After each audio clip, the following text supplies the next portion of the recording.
Welcome to Mr. Nightbleed. Tonight, in 5 true unexplained events reported by cemetery workers, we step into the quiet edges of the world where the hum of the living fades, and only the wind moves through the graves. These are the stories witnessed by those who walk the cemeteries at night, events with no explanation, footsteps with no owner, and moments that make even lifelong. Workers refuse to look over their shoulder. Every account you're about. 2 here is retaken from cemetery workers who stood alone among the headstones and felt something watching from the dark. My goal this month is to reach 6 subscribers. Almost 90% of viewers wander in, listen, and vanish into the dark without subscribing. Don't be one of them. Join the darkness. Subscribe now. Before we begin, tell me in the comments where you're watching from and what hour of the night it is for you. And if you've ever felt something strange in a cemetery near your home, type its name below. Because when the world sleeps and the soil settles, some things beneath it do not stay still. Kill the lights. Silence the world. Take a slow breath. And let us begin.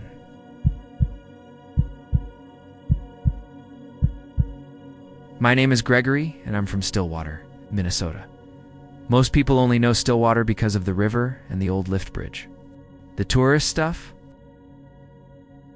They come in the summer, walk up and down Main Street, eat ice cream, maybe take some pictures of the hills, then they go home. They don't really see the town the way the people who live here see it. I live a few blocks away from all that. Up the hill, on a quieter street, where the houses get older and the sidewalks are a little uneven. My place is a narrow 2-story house with peeling white paint and a porch that leans a little to one side. It's nothing special. What makes it different is what's across the street. Right across from my front porch, there's a small cemetery. It's not huge, not some sprawling thing. You could walk from one end to the other in maybe 2 minutes. It's old, though. Victorian era, that kind of age. The headstones are worn down in places, names rub soft from rain and snow and fingers. There's a black iron fence around it, the kind with the thin, pointed bars. It squeaks when the wind really gets going. Most of the plots are family sections. You see the same last name 5-10 times in a row. Same dates repeated, same years of death lining up. A couple of stone obelisks, a few angels with broken wings, but mostly just rectangles of gray and white. And near the middle, a grave that's always decorated. Always. Flowers in summer, little wreaths in winter, sometimes just a single candle in a glass jar. I didn't think much of it when I moved in. I'm a data analyst. I work for an insurance company that has an office closer to the cities, but they let me work from home most of the time. My cousin Emily moved in with me about a year after I bought the place. She got a job at the hospital over in Stillwater, something in scheduling and records, and needed somewhere cheap to stay. We weren't especially close growing up, but we got along well enough. Daily life was pretty quiet. I'd get up around 7, make coffee, answer emails, get into whatever spreadsheets or reports needed doing. Emily's schedule was all over the place, early shifts, late shifts, weekends. Sometimes I'd hear her come in after midnight. The front door clicking, the floorboards creaking, the muffled sound of the fridge door opening. From the living room window and the front porch, the cemetery is just there. Part of the view, like a park. In the mornings, I'd sit with my coffee on the porch and watch the light come up over the trees in the back of it. There are a couple of old maples, and what I'm pretty sure is a willow right in the center. The branches dragging down over a cluster of stones. It looks peaceful, honestly. In the fall, the leaves blow through the iron bars and pile up around the stones. And you can hear them scrape along the pavement when the wind picks up. The town itself is quiet at night. You hear the occasional car going down the hill, or a dog barking a few houses over. If the wind's right, you catch the faint sound of a train horn from across the river. Sometimes the church bells downtown drift up the hill, all muffled and soft. It all blends together into this low background noise you don't even really notice after a while. For the first year or so, the cemetery felt like nothing more than scenery. I'd see people come by on Sundays, leave flowers, stand there for a bit, then walk away. A couple of teenagers would cut through it sometimes, even though there's technically a sign asking people not to. They'd hop the fence, the iron rattling, sneakers crunching on the gravel path that winds through the middle. Emily made jokes about it at first.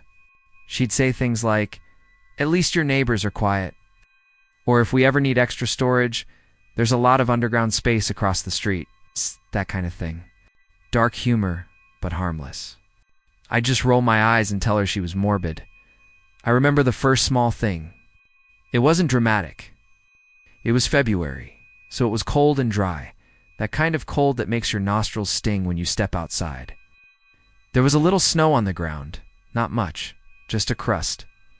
I went out to grab a package off the porch in the evening. The street was empty. The cemetery was this dark shape under the yellow streetlight. The iron gate was standing wide open. That gate is heavy. It drags on the ground if you don't lift it just right. Usually it stays shut. The city guy who comes to mow and trim, he always swings it closed when he leaves. I'd heard it earlier that day. That loud metal-on-metal screech. I stood there with the box in my hands, watching the gate move a little in the wind. It didn't slam or anything. It just rocked back and forth, squeaking. "Guess somebody forgot," I said out loud, mostly to myself. Emily came up behind me. She had her scrubs on, bag slung over her shoulder, heading out for a late shift. "Creepy," she said. "You closing it?" "I guess," I said. "It feels weird to just leave it." We walked across the street together. The snow crunched under our boots. The cold air made our breath look like smoke. I grabbed the gate and pulled it shut. It stuck halfway, then jerked forward and banged into the latch. "Needs oil," Emily said. "It's the city's problem," I said back. We went home. That was it. Nothing more that night. No jump scare, no shadowy figure. Just a gate someone probably forgot to latch.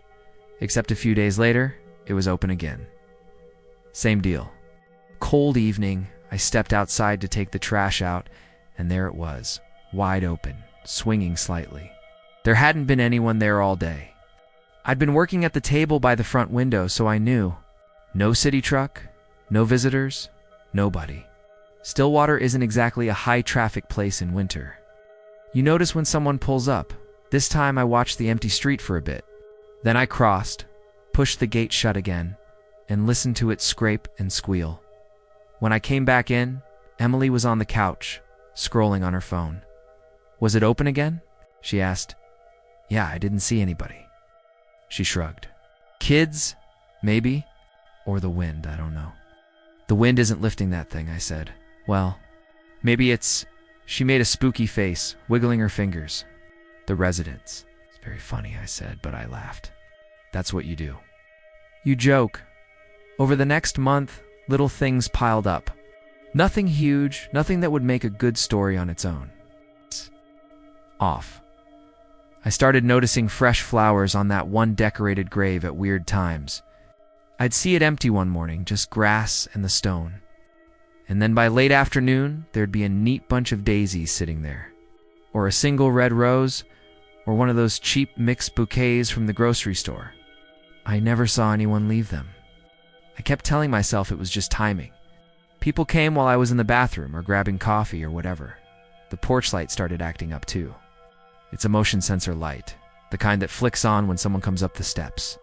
It also faces the cemetery, so sometimes a car going past or a squirrel or something sets it off. But around that time, it started triggering more often. I'd be at my laptop after dinner, and suddenly the front of the house would flash bright. I'd get up, look out, and see nothing. No car, no person, no animal. Just the fence, the stones, and that one grave in the middle. Pale and square in the light. "It keeps doing that," I told Emily one night. "It's probably just broken." She looked up from the kitchen where she was making tea. "Yeah, or it's picking up something weird. Like a heat thing. Or, ghosts. Can you not?" I said. She grinned. "Sorry, you freaked out." "I'm not freaked out," I said. "It's just annoying." But it did start to feel unsettling. Little things added up. The gate, the flowers, the light going on and off when the street was empty. One Saturday afternoon, I walked over there just to look around. I'd never actually gone into the cemetery since moving in. It felt weird, like intruding on something private. But that day it was sunny, and the snow was mostly melted. The ground was soft under my shoes, muddy in places. A crow yelled from the top of one of the bare trees in the back. I could hear a dog barking a few streets over. The stones were closer together than they looked from my porch. A lot of them were leaning or sunk on one side. Most of the names didn't mean anything to me. Peterson, Larson, Johnson, typical Midwest names. Whole clusters of family plots surrounded by low stone borders. The decorated grave was in the center section. Near the willow, it was a simple gray stone, not very tall. There were lambs carved on some of the children's stones nearby, but this one was plain. I don't know why, but I expected it to be a kid's grave. It wasn't. The dates put the person in their late 30s. The last name was Jensen. First name, Daniel. Someone had left fresh flowers there that morning. White lilies, still wet from the store water, stuffed into a little green plastic holder pushed into the ground.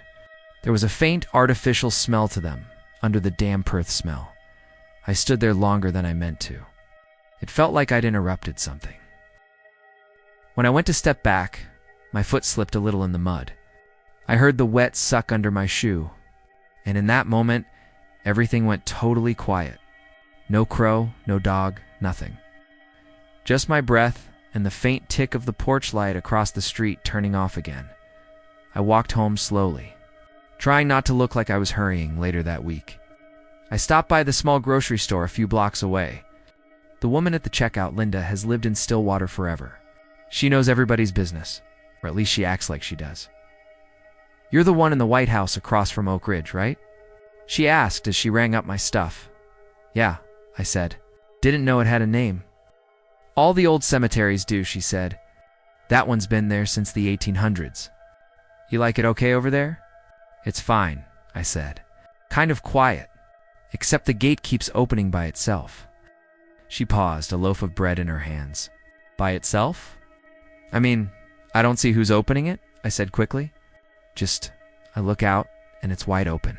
Linda gave a small frown. Not scared exactly. More like she'd remembered something she didn't like. "Kids," she said finally, but it sounded forced. "Always messing around up there." "Hey." "Yeah," I said. "Probably kids." On my way out, she called after me, "You keep your doors locked at night, honey." It was the way she said it that stuck with me. Not like general advice. More specific, after that, things sort of blurred together. I started hearing footsteps at night.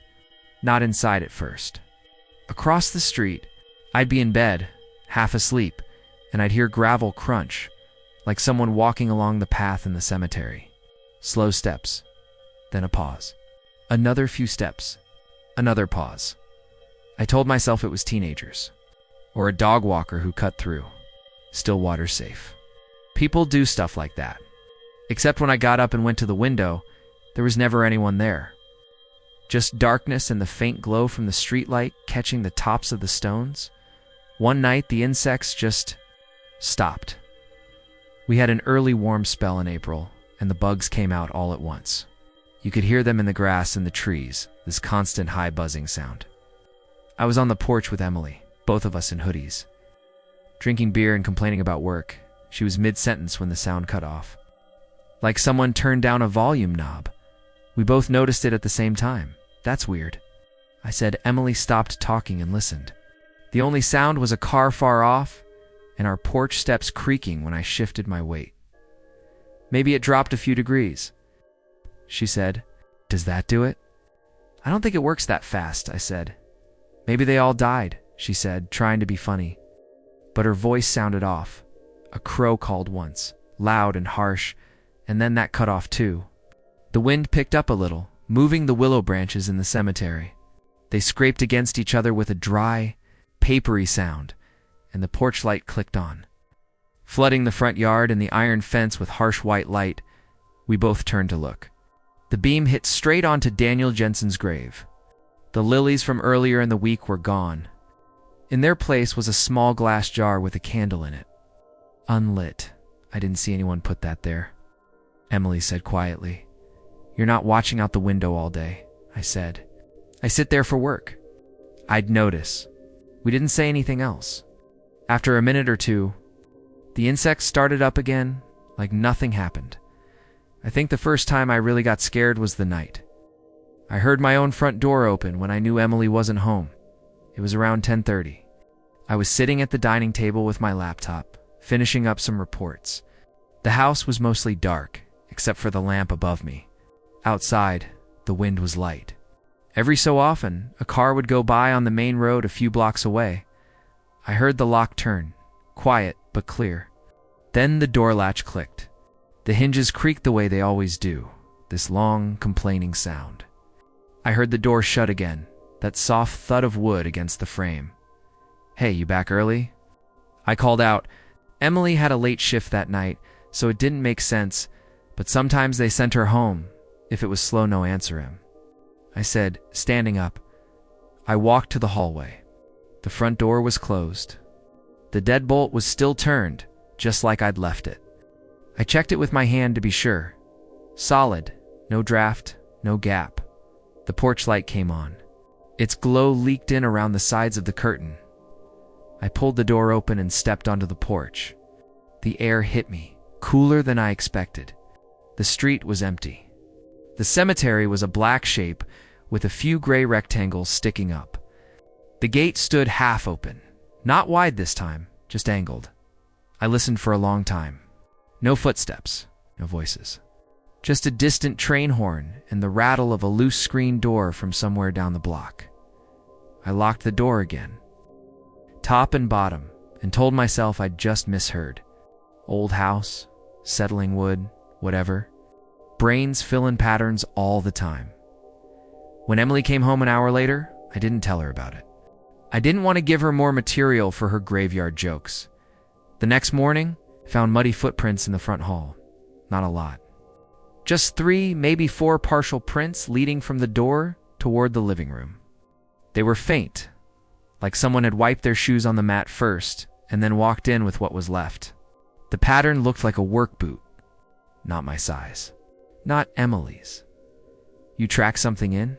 I asked her when she came downstairs. She shook her head. "No, I came in the back last night, remember? I texted you because the front porch light was acting up, flicking on and off." I had missed that text. My phone was on silent in the bedroom.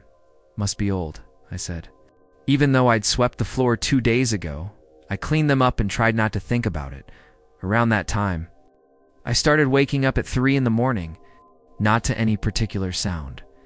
I would just snap awake, heart beating fast, no dream I could recall. The house would be silent. Sometimes I'd lie there and listen. The old radiator pipes would knock once in a while, this hollow metallic sound. The fridge would hum. Once or twice, I heard what sounded like whispering, but it could have been wind dragging along the eaves. One of those nights, I heard someone say my name. It was soft. Right outside my bedroom door, it felt like Greg. Emily calls me Greg, but it didn't sound like her. The voice was a little lower. I think that's what got to me. I stared at the ceiling for a bit, then cleared my throat. Yeah, nothing answered.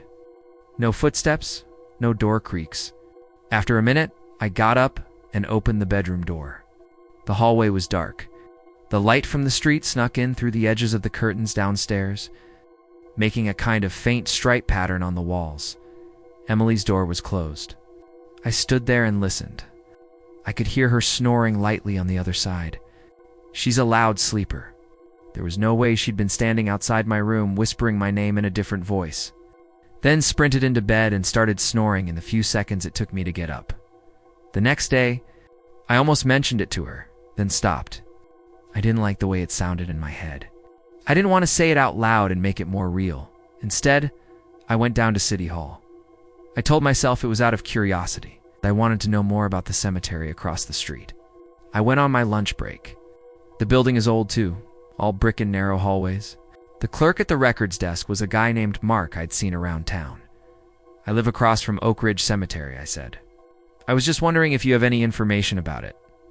Old maps or plot records or something?" He looked at me for a second, like he was trying to decide how much effort he wanted to put into this. Then he sighed and stood up. Double quotes. "Yeah, we got the burial records and ownership stuff," he said. "What do you want exactly?" "Family history." "I don't know," I said. "Just who's buried there, I guess." He led me to a back room with metal shelves and a faint smell of paper and dust. There were big binders labeled by decade. He pulled out one from the late 1800s and another. "It's from the early 1900s. That's when most of those lots were sold," he said. "You can look through, but don't take them out of the room, okay?" I flipped through the lists. Names, dates of purchase, lot numbers. Jensen came up a few times. Different first names. Eventually I found Daniel. Jensen Daniel. Lot 23, Section B, date of death.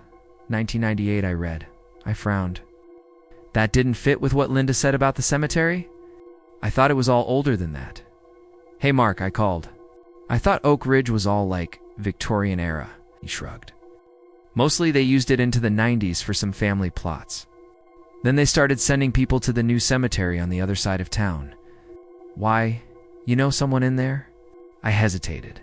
"No, I just see his grave from my house. Someone keeps leaving stuff on it." Mark walked over, glanced at the page. For a second, something passed over his face. Not shock, more like recognition he wished he didn't have. "Yeah," he said slowly. "Some families hang on to things longer than others." "Do you know who he was?" I asked. Mark closed the binder. "I should get back to the desk," he said. "If you want copies, you can put in a request." It was such an abrupt change I almost laughed. "Is there a reason you don't want to talk about it?" I said. He gave me a tight smile. "Everybody's got their own history around here. Some of it doesn't belong to us to tell." On the way home, the wind had picked up. Dry leaves grabbed at my ankles along the sidewalk, even though it was spring and most of them should have been gone. A truck rattled by and I watched its reflection slide over the iron fence around the cemetery. That night, Emily finally said something first. "Have you noticed," she said, standing in the kitchen in her socks, "that our porch light only really freaks out when it's pointing at that one grave?" I poured coffee into my mug. "What do you mean?" "It's fine when people walk up, or when I take the trash out," she said. "But when it flickers for no reason, it's always the same angle, right at the Jensen one." I checked. I took a sip of coffee I didn't want. "You're looking for patterns," I said. "That's what brains do. They find patterns in noise." "You're the data guy," she said. "What do your numbers say about the muddy footprints we didn't make?" I didn't have an answer for that. Instead, I said, "It's an old house. Old wiring. We'll get the light fixed." "Sure," she said. She turned away, then turned back. "Hey, Greg. Does the name Daniel mean anything to you?" The way she said it made my skin prickle. "No," I said too quickly. "Why?" She shrugged. "Just wondered." Later, when she'd gone to work, I pulled out the cardboard box I kept in the hall closet. It had all the random paper you accumulate old tax returns. It's mortgage papers, closing documents from when I bought the house. I don't know what I expected to find. Maybe nothing. Maybe something obvious and stupid. I flipped through the inspection report, the property disclosures. The survey, on one of the older photocopied pages from the previous owner's file, I saw the name. Former deed holder of adjacent parcel, Jensen. Daniel R. I stared at it until the letters blurred. I'd never noticed it before. Why would I? It was buried in a paragraph about setbacks and easement rights. Adjacent parcel. The cemetery. I sat back on the floor and listened. The radiator ticked. Somewhere upstairs, a floorboard popped like someone had stepped on it. That was around the time the line between over there and over here really started to blur. We'd come home and find the front gate closed, when I knew I'd left it open, not the cemetery gate. Little things inside the house would be in the wrong place. My keys would be on the side table instead of the hook by the door. Emily's phone charger moved from the outlet by the couch to the one in the hall. "Did you move this?" Became a daily question. "No," became the daily answer. One Sunday afternoon, Emily was at work, and I was alone in the house. The sun was out. You could hear kids playing a few streets over, the occasional bicycle tires on pavement. I was on the couch, half watching a game, half reading something on my phone. The porch light clicked on. In the daytime, that shouldn't happen. It's set not to trigger when there's enough ambient light. I muted the TV and listened. There was a slow, steady sound on the front steps. Not heavy, not running. Just a measured creak. Creak. Creak. Like someone walking up one step at a time. I held my breath. The steps stopped. The screen door gave a soft, metallic rattle, the way it does when someone touches it lightly. Then nothing. No knock. No footsteps going back down. No car door closing. Just a gust of wind and a dry hiss as it moved through the branches over the street. Must have sat there for 5 minutes before I could make myself get up. My legs felt shaky in a stupid way, like I'd run up a hill. When I opened the door, the street was empty. The cemetery gate was closed. I looked down at the mat. There were no new footprints. Across the street, the candle on Daniel Jensen's grave was lit. I hadn't seen anyone go in. The flame hardly moved, even though I could feel the wind on my face. That night, Emily and I didn't talk much. We both kept turning the TV volume up a little too high, then lowering it again when the house made a noise. I started thinking about moving. Just a vague idea at first. I'd catch myself looking at listings online during lunch, scrolling past neat little townhouses with no cemeteries in sight. I didn't tell Emily about that. I did ask her casually if she liked living there. "It's fine," she said. "Why are you actually freaked out now?" "No," I said. Then, just wondering. A couple of weeks later, I stopped by the grocery store again. Linda was there, ringing people up. The bell above the door jingled when I walked in. It was late afternoon, that kind of flat gray light you get before rain. "You still over by Oak Ridge?" she asked. "Yeah," I said. She hesitated. "You settling in okay?" I shrugged. "Yeah, I guess. Can I ask you something kind of weird?" She looked around. There were no other customers close enough to listen. "Depends how weird," she said. "Do you know anything about a guy named Daniel Jensen?" I asked. I saw his name in the records, and on a grave in the cemetery. Linda's expression went flat. Not angry, not scared.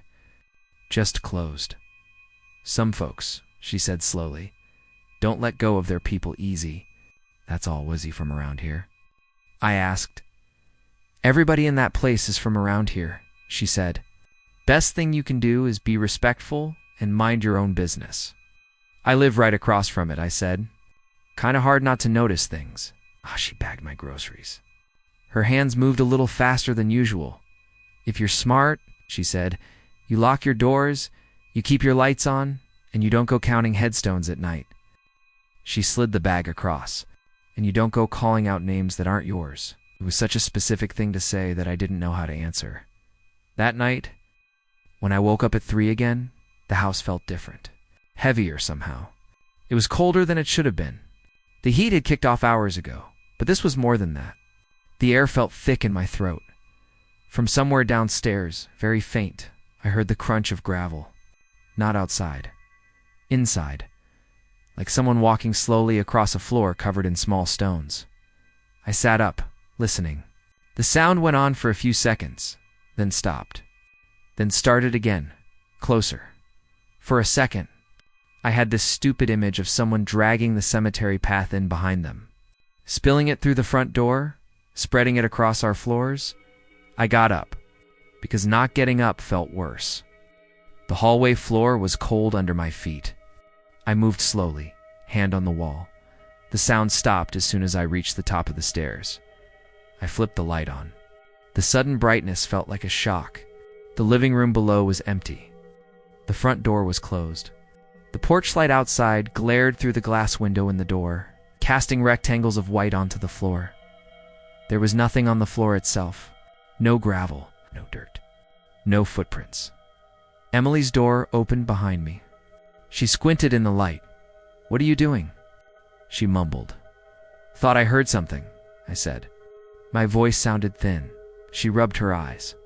"You're jumpy lately." I said. Maybe. She looked past me at the front door. Did you lock it? Yeah, I said. I always do. She nodded and went back to bed. I didn't tell her that when I first glanced at it. Just for a second, it looked like the deadbolt was turned the wrong way. The next day, I worked from the office in the cities, just to get some distance. The hum of other people's conversations, the copy machines, the constant little office noises. They felt weirdly comforting. When I got home after dark, Emily wasn't there. She left a note saying she was staying at a friend's place after their shift. The house felt too quiet. I put my bag down and went straight to the front window. Pulling back the curtain, the cemetery was lit by the streetlight and the thin glow of the moon. The gate was closed. The willow branches moved in the wind like fingers. The decorated grave had a fresh bouquet on it again. Bright red flowers this time. I couldn't tell what kind from that distance. On our side of the street, the porch light clicked on. I wasn't moving. Nothing else was either. It just came on by itself, buzzing faintly. I stood there a long time, my hand on the curtain, watching the line between the sidewalk and the cemetery fence. I don't know when I noticed the pattern. Maybe it was that night. Maybe I'd been edging toward it for weeks. The disturbances, whatever you want to call them, only really happened when I was looking away. The gate open when I hadn't been watching, the flowers appearing between glances, the footprints on the floor overnight, the candle lighting when my back was turned. They only move when I'm not looking. I thought, and right then, standing at the window, I had this strong, stupid urge to turn around, to look at the front hall behind me, the stairs, the shadows on the wall, to see if anything shifted the instant my eyes left the cemetery. I didn't. I kept my gaze on the iron fence, and that one grave in the middle until my eyes burned. Eventually, the porch light timed out and shut off. The front of the house dropped into shadow. Out across the street, the bouquet on Daniel Jensen's grave moved a little in the breeze, petals shivering. I still live here. I still go to work and pay bills and laugh at dumb shows with Emily. I still sit on the porch some mornings with my coffee, looking at the willow and the rows of stones, pretending it's just a view. I've stopped trying to explain any of it. I don't ask Linda questions. I don't look up old records. I don't say his name out loud at night. When I hear the porch light click on and stay on longer than it should, I don't go to the window. I don't check the door. I just lie there and stare at the ceiling until the dark feels normal again, and I don't watch the cemetery as much anymore. I think it's better not to know exactly when things change places. They only move when I'm not looking.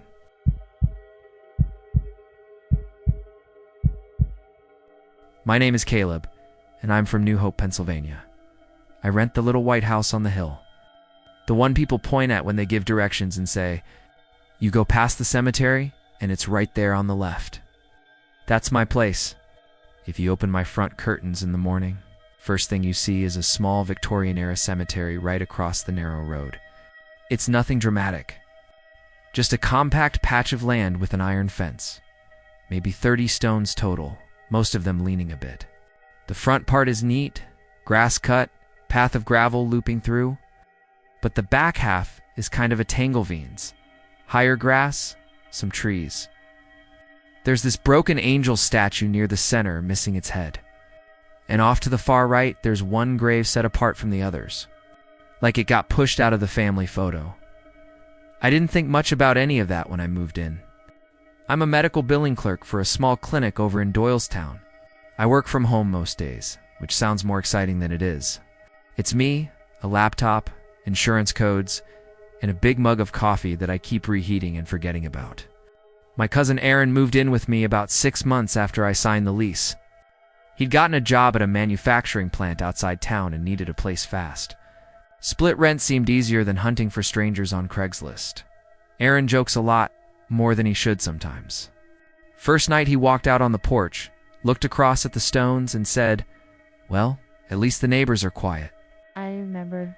The screen door creaked behind him when he stepped out. It does that every single time, this slow little whine before it closes. You can't really sneak in or out of this place. The house itself is older radiators that knock when they're heating up, but that settles at night with little pops. If you're not used to old houses, it can sound busy. New Hope is small, but it gets tourists in the summer and around Halloween. We get the usual ghost walk stuff downtown, old inns, stories about the canal, that kind of thing. People see the cemetery across from my house and ask if it's on the tour. It's not. It's too small, too ordinary, I guess. Most of the stones are from the late 1800s, few early 1900s. Names worn light, dates covered in lichen. Someone from the borough comes by every couple of weeks and trims the front section. The back, like I said, is wild. Most evenings are quiet. I finish entering claims around 5, send off whatever needs sending, and then I'll step out on the front porch, lean against the rail, listen to dogs barking a few streets over. You can hear a distant train horn sometimes, especially on damp nights when the sound carries. Crows gather on the big maple between the house and the cemetery fence, shouting about whatever crows shout about. Chipmunks run along the stone wall that marks off my driveway, chattering until they suddenly stop like someone hit mute. I got comfortable with the view. Headless angel, crooked stones, that one grave off to the side under a scraggly tree. In the mornings, when the sun comes up behind the house and hits the cemetery first, the stones catch the light, and it almost looks warm over there. For the first few months I was here, it was just background, a landmark. It started with the gate. The iron fence around the cemetery has a single decorative gate at the front, right where the gravel path starts. It doesn't latch properly. If you push it shut, it hangs almost closed, but not quite. There's this little gap. You can still see it swing when the wind picks up. There's a particular clank it makes when it taps the post, a kind of soft metal knock. I heard it often enough that I stopped noticing. One Tuesday night in early October, I was heating up soup and waiting for Aaron to come back from second shift. The wind was picking up a bit, leaves scraping along the road. I heard the gate clank once, then again quicker. It sounded off, so I looked out the window over the sink. The porch light across the street at my neighbor's place flickered twice. And in that moment I saw the cemetery gate swinging all the way open, not just tapping. Open wide, like someone had walked through it. There was no one there. No car going by, no person on the road. Just the sound of leaves moving and the crunch of gravel somewhere down the street where a car turned the corner. I told myself it was the wind. Maybe a stronger gust came through, lined up just right. The next morning I noticed something else. I was on my way to the clinic for one of the rare days I had to be in person. I was locking the front door when something across the road caught my eye. That grave off to the side, the one under the scraggly tree, someone had put fresh flowers on it. Not plastic ones, real. White and yellow looked like daisies mixed with something else. The rest of the cemetery looked the same as always. A few faded arrangements on family plots near the front. But that isolated grave had a neat little bunch tucked right against the stone. I'd never seen anyone visit that grave. I'd seen the borough maintenance truck, sure. And once or twice a pair of older women walking through on a Sunday afternoon. But nobody ever went all the way back to that single stone at the edge. I remember thinking it was nice that someone still cared enough to bring flowers. When I got home that evening, the flowers were gone. Not wilted, not scattered, just gone. The ground around the grave wasn't disturbed. No petals, no stems, nothing. I figured maybe the wind took them, or some kid grabbed them on the way home from school. I mentioned it to Aaron that night. More as small talk than anything. Somebody finally decorated that loner grave, I said. Flowers were there this morning, gone by the time I got back. He was on the couch, shoes off, half watching some crime show. Maybe whoever put them there changed their mind, he said. Or maybe the dead guy's picky. That's dumb, I said, but we both laughed.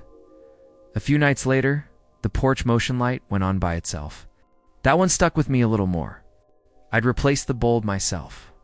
It lines up with the front steps and part of the road, and it's pretty sensitive. Usually it flickers on when a car goes by or when Aaron comes home late and trudges up the walk, gravel crunching under his boots.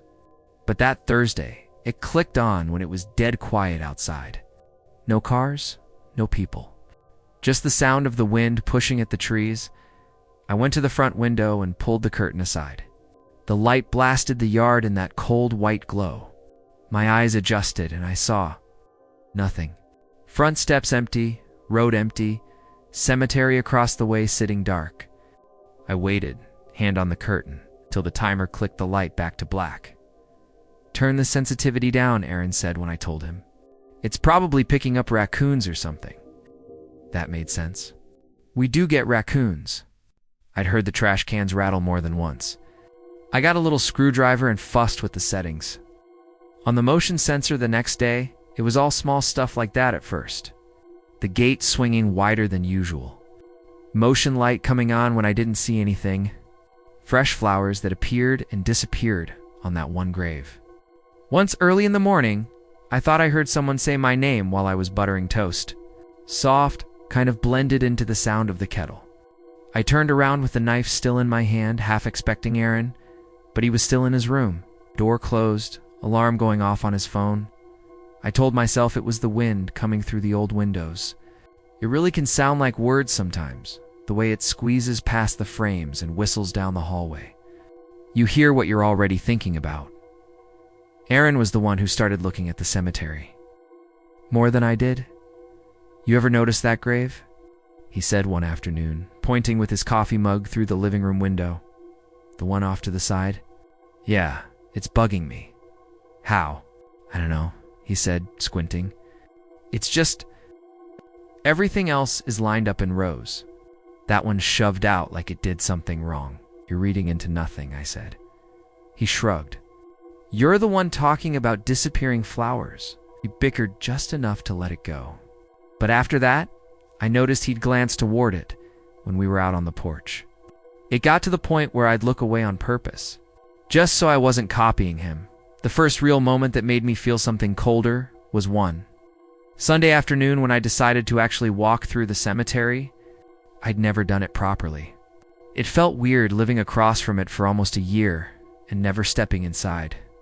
So I crossed when there weren't any cars, pushed the gate open, heard the iron hinges complain, and stepped onto the gravel path. The crunch under my shoes sounded a little too loud in the quiet. Up close, the front section is calmer. You can read most of the names. There's a family plot with 4 stones all in a row. Same surname, same style. A small lamb carved on one of the children's stones. I could smell damp earth and that faint, sharp scent of cut grass near the entrance where they'd trimmed recently. Further in, the path turns to the wilder back half. The grass gets higher and the stones go from old to worn down to nothing. The broken angel stands a little off the path. Arms out, head gone, moss creeping up the base. I walked all the way to that separated grave at the far right. The stone there is simpler. Shorter, too. The name was hard to read at first. Lichen covered most of the lower half. I wiped at it without thinking, then felt stupid, like I was erasing history with my sleeve. But the letters came through enough. Thomas C. Drake, 187919101. There was a small gap between the dates, the dash almost swallowed by the stones, where no beloved husband or son or anything like that, just the name and date. The grass around it was pressed down in a half circle, like someone had stood there recently. I figured that was from whenever the flowers had been placed. I remember hearing a crow caw right above me then, so loud I flinched. It hopped along a branch on the tree that shaded the grave and stared down. For a second, I felt watched, tactually watched, not just noticed. Then a car went by on the road, tires hissing on the pavement, and the feeling broke. The next week, things started repeating. Every time I checked, the gate was open wider than it had been the night before. I'd look out before bed, habit and see it hanging wide. In the morning, it would be almost closed again, like someone had nudged it back, but not all the way. Sometimes I heard the screen door creak softly when no one was near it, like it was shifting in its frame. The radiator's knocking took on a pattern I kept thinking I recognized, then losing it. One night, I woke up because the house was too quiet. I don't know if that makes sense, but in an old place you get used to background noise. The hum of the fridge, the faint ticking of the living room clock, the whir of errands, fan down the hall, dogs barking 2 streets over. That night, nothing. Even the insects outside had gone silent. No cars. No wind. Then I heard footsteps in the gravel out front. Slow, deliberate crunch, pause, crunch. They stopped directly in front of the house. I laid there in the dark, holding my breath. I told myself it was someone walking their dog late, or a neighbor cutting through, or a drunk tourist wandering back from downtown. Normal things? Maybe they were just standing there checking their phone. The footsteps didn't move for what felt like a full minute. Then there was a single, softer crunch, like someone turning around. They went back the way they came, toward the cemetery gate. I heard that faint metal knock a few seconds later. In the morning, I checked for footprints out of pure habit. The gravel looked the same as always. The porch steps had a light dust of dirt, but they usually did. I had to go into the clinic that day, so I shook it off and told myself I'd been half-dash asleep. It was around then that Aaron started asking questions around town. He's more sociable than I am. He chats with the clerk at the corner store, the guy at the hardware place, the barista who makes his iced coffee on Saturdays. "What do you know about that graveyard?" he asked the woman at the checkout one evening when I was with him. I remember because she paused with her hand hovering over a pack of batteries he'd tossed on the counter. "Which one?" She said. "The little one up on the hill across from Caleb's place," he said, jerking his thumb toward me. "The one with the broken angel and that grave stuck way over to the side." The clerk's eyes flicked to me, then back to him. "Old church property," she said. "Used to be tied to the congregation that met where the antique shop is now. Long before my time, that grave off to the side," Aaron said. "Thomas Drake." She frowned a little. "Didn't know anyone still read the stones up there." Hang up the batteries. "Some of those plots aren't what you'd call regular." "How do you mean?" I asked. She shrugged, eyes on the register. "Different times, different rules. My granddad used to say that Hill was where they put people who didn't fit anywhere else." "Did something happen?" Aaron pressed. She slid the receipt toward him without answering that part. "You boys have a good night," she said. I told Aaron later he was being weird about it. He said, "If I'm going to get up in the middle of the night to pee and stare straight at a family of corpses, I'd kind of like to know their deal." "Just close the blinds," I said. "I do," he said. "They don't feel closed." Around mid-October, the disturbances stopped being just out there and started feeling in here. I don't know exactly when that line got crossed, but there were a few things in a row that pushed me over. The muddy footprints were first. It rained hard one Friday. Steady all day with that smell of wet asphalt and damp leaves. I worked from the kitchen table because the window there gives me decent light. By evening, the rain had let up, but everything outside was soaked. I could hear the drip from the eaves and the squish of cars going slower than usual on the road. Aaron texted he was grabbing a drink with coworkers, so I was alone. I microwaved leftovers, watched some dumb video, then turned in early. I remember double-checking the front door. I always do lock, deadbolt, the chain at the top. I'm not paranoid, just routine-oriented. When you spend all day double-checking numbers, you start double-checking everything. I woke up sometime after midnight because I was cold. Not freezing, but the kind of cold where the hairs on your arms stand up. The room felt wrong. I could hear the radiator ticking, but not really giving off much heat. I got up to grab an extra blanket from the hall closet. That's when I saw them, on the hallway floor. Starting just inside the front door and leading toward the living room, there were faint footprints. Not big, heavy boot prints, more like bare or stocking feet. You could see the darker impressions where the wet had soaked into the wood, then faded as they went. 5, maybe 6 steps total. The last one disappeared near the threshold to the living room. I just stood there. The fridge hummed in the kitchen. Somewhere outside, a dog barked once and then stopped. I reached out and touched one of the prints with my finger. It was damp and cold. When I pulled my hand back, you could see the smear where I'd disturbed it. My first thought was Aaron. Maybe he'd come home, gone back out, something like that. The front door was still locked, chain in place. His bedroom door was open. Lights off. Bed empty. His work boots were still by the door, mud dried on them from a few days before. I checked every room. Closet, bathroom, even behind the shower curtain, even though I knew how stupid that was. No one was there. The windows were shut. A screen door on the back still latched. I ended up wiping the footprints with a towel and tossing it into the hamper. The whole time I kept telling myself there had to be some explanation. Maybe the roof had leaked and the water had dripped down in that pattern. Maybe I'd spilled something earlier and forgotten. Maybe Aaron had come home and left again before I woke up. I somehow hadn't heard the door. When he rolled in around 3, clumsy and tired, he swore he hadn't come home earlier. He looked at me like I was messing with him when I tried to explain. "Maybe you were sleepwalking," he said. "You ever done that?" "Not that I know of," I said. "Then how would you know?" He said, and that shut me up. After that, I started noticing objects out of place. Little things. My keys on the wrong hook. A mug I always keep by the sink suddenly sitting on the living room coffee table. Once the curtain in my bedroom was drawn, when I was sure I'd left it half open. It all sounds like nothing when I say it out loud. People misplace things. They forget what they did. But it never felt like I'd just forgotten. It felt corrected, adjusted, as if someone had their own idea of where things should go. The worst part, me, was the voice. It happened on a Wednesday afternoon. Aaron was at work. I was on a call with an insurance rep, on hold. The kind of hold that seems like it will last forever. The TV was off. The house was quiet, except for a delivery truck, idling briefly outside before driving on, and the faint hush of cars in the distance. I heard Aaron say my name from the back of the house. Clear as anything. "Caleb." I muted my headset and turned in my chair. "Yeah," I called back. "Nothing." "Did you forget something?" I said, getting up.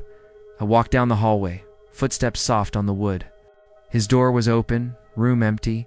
Both our coats hung by the back door. No extra shoes missing. Back door still locked. I stood there, hand on the doorknob, listening. The insects outside had gone quiet again. No birds, no dogs, just the faint vibration of my own fridge. My skin prickled.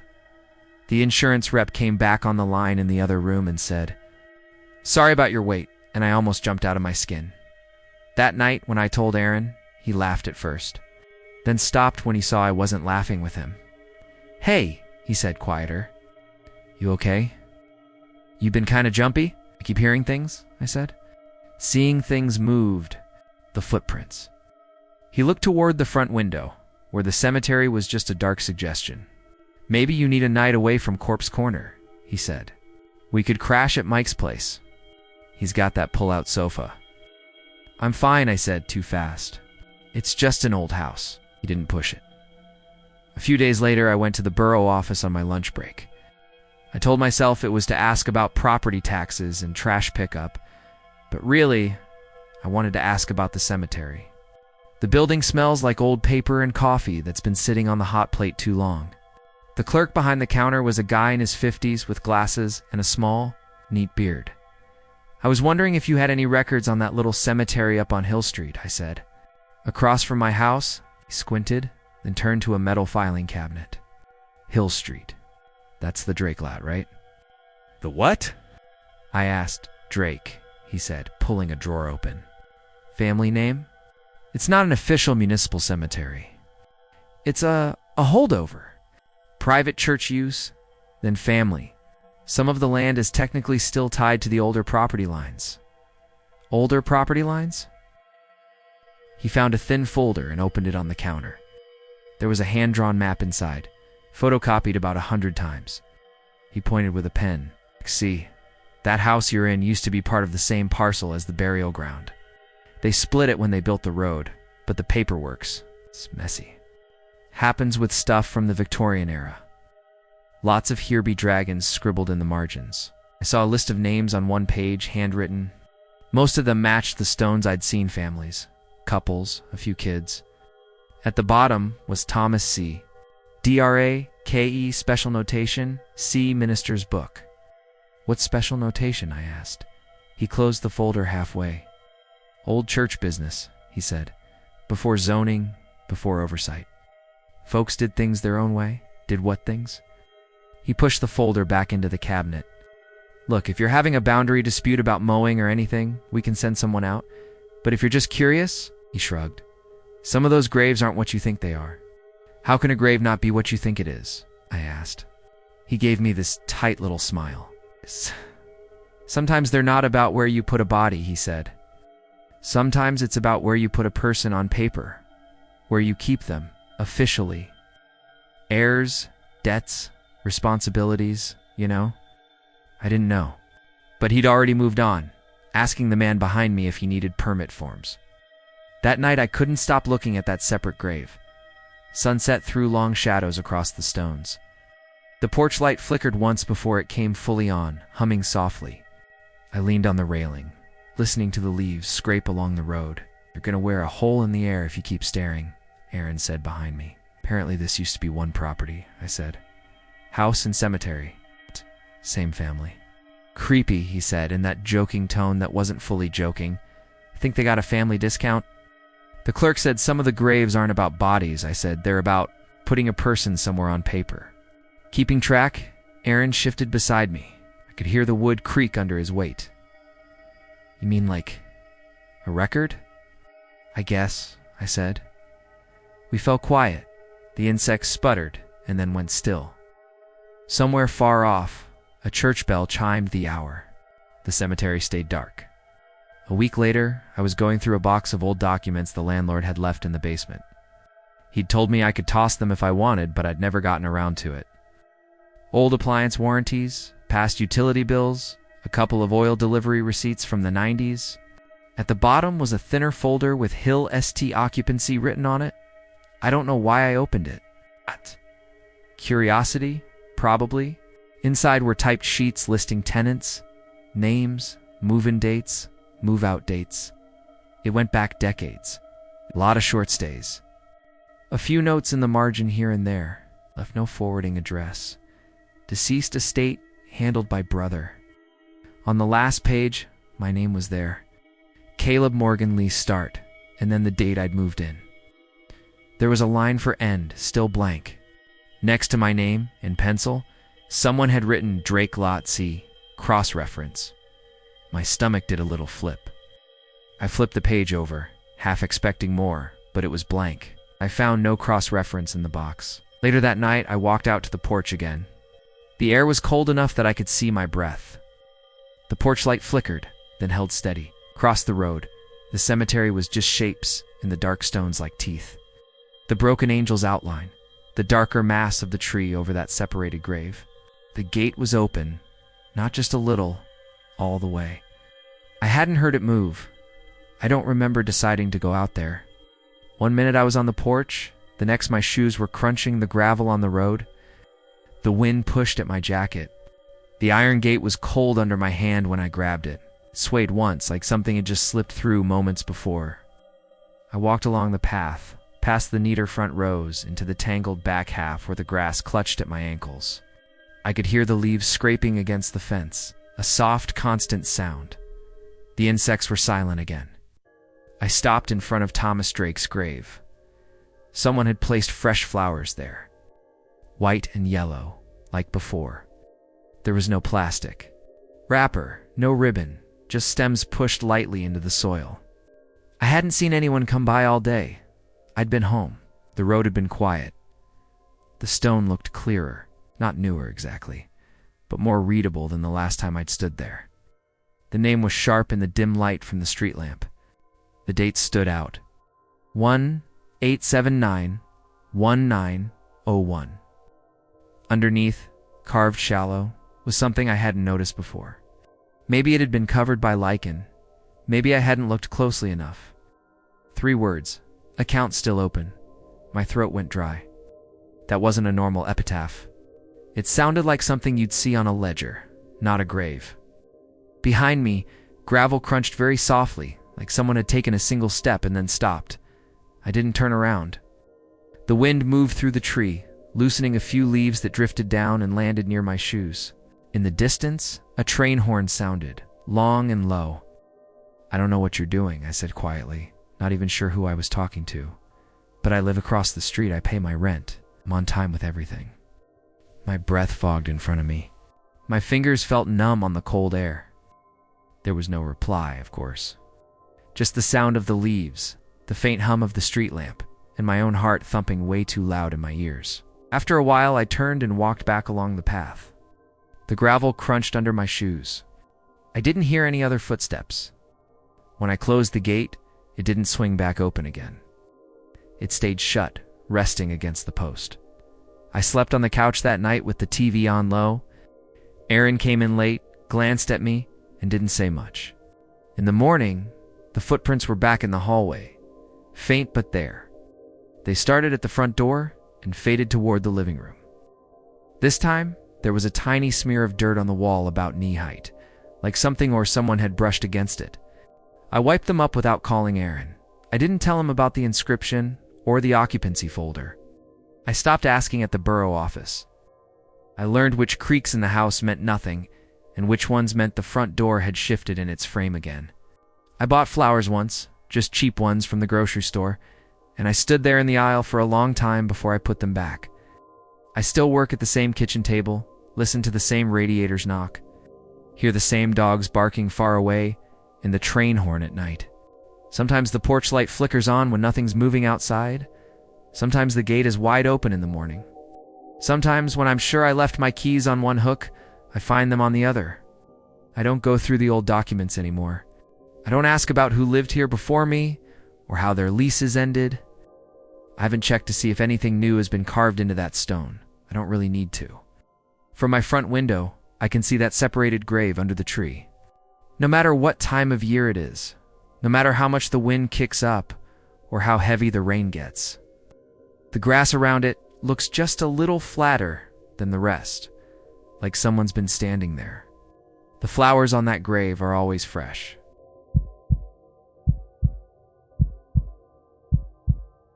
My name is Laura, and I'm from Stillwater, Minnesota. I always feel like I need to start with that, because people hear this and think it sounds like something out of a movie, and it really isn't. It's just my life, I guess. Regular, boring, until it wasn't. I moved back to Stillwater about 3 years ago after a breakup in Minneapolis. I work as a data analyst for an insurance company, mostly from home. So it didn't really matter where I lived as long as the Wi-Fi held up. Rents were cheaper here, and I missed the river, the way the town gets quiet in the evenings once the tourists are gone. It felt like hitting reset on everything. I ended up renting this small 2-bedroom house on a little hill.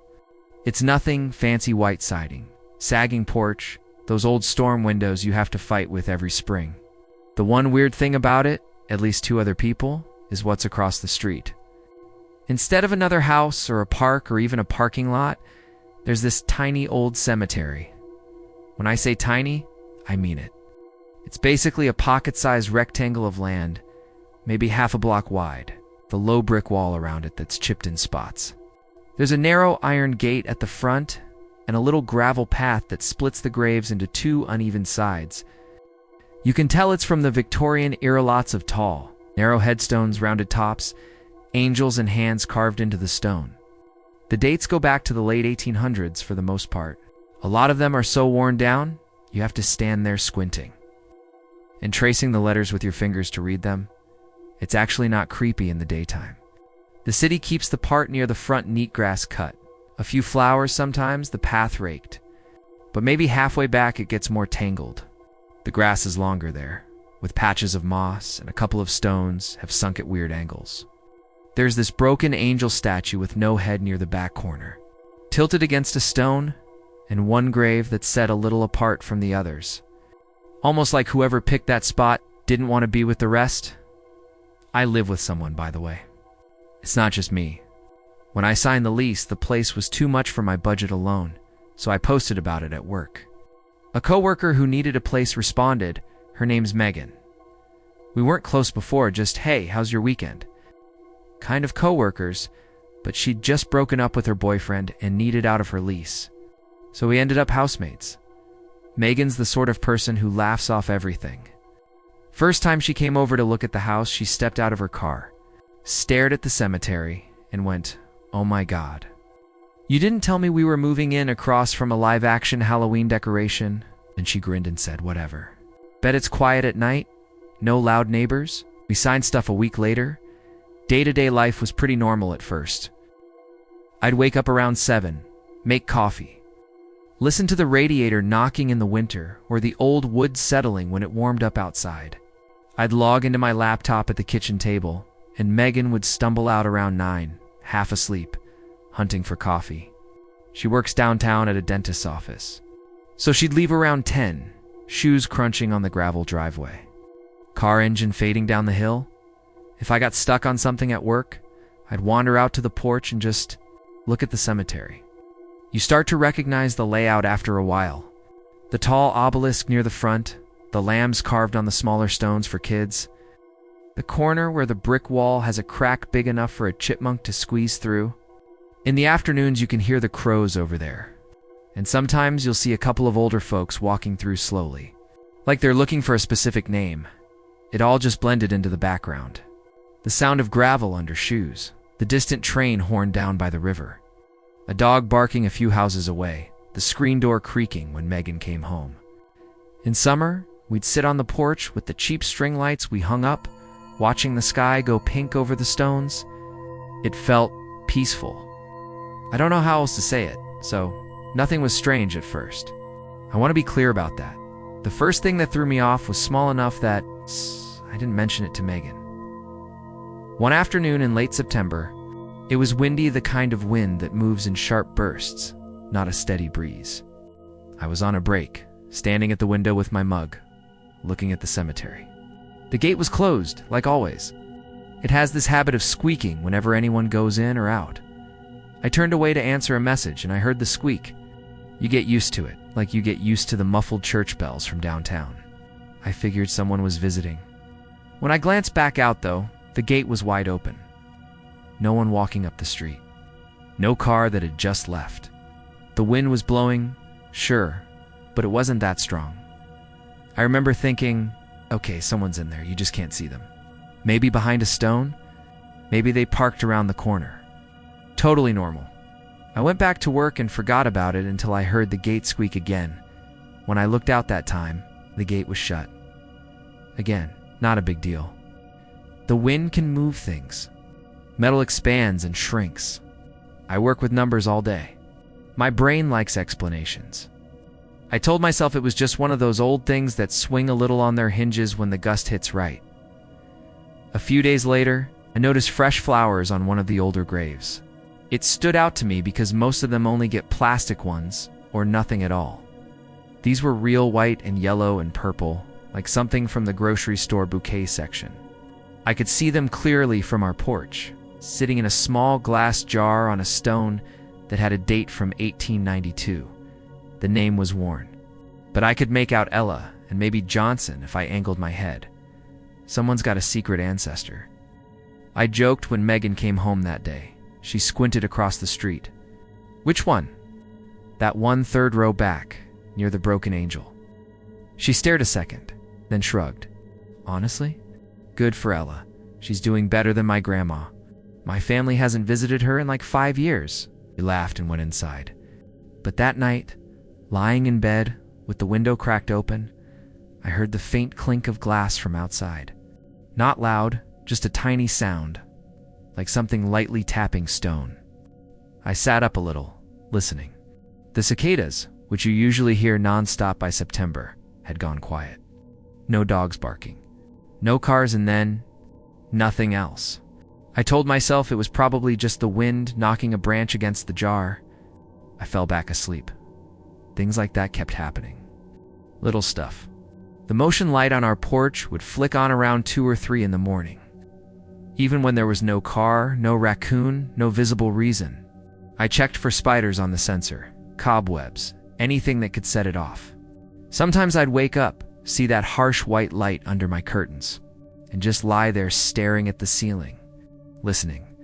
My motion light has trust issues, I told Megan one morning. She smirked over her cereal. It's just the neighbors coming to say hi. You're not helping, I said. I mean, she said with a mouthful of cereal. If I was dead and stuck across the street from you, I'd probably come visit too. You've got better snacks. That's the kind of joke she made. It kept things light. The first time I heard what I thought was a voice, I was on the porch alone. It was early evening, a little chilly, that time of year when you can smell wood smoke somewhere in the neighborhood. The sun was low, turning the tops of the stones a dull orange. I had a blanket over my legs and my laptop open, pretending to watch a training video for work. I heard my name, just once, soft, like someone calling from a room away. Laura. I actually thought Megan had come home and was standing inside the doorway behind me. I turned my head and said, "Yeah."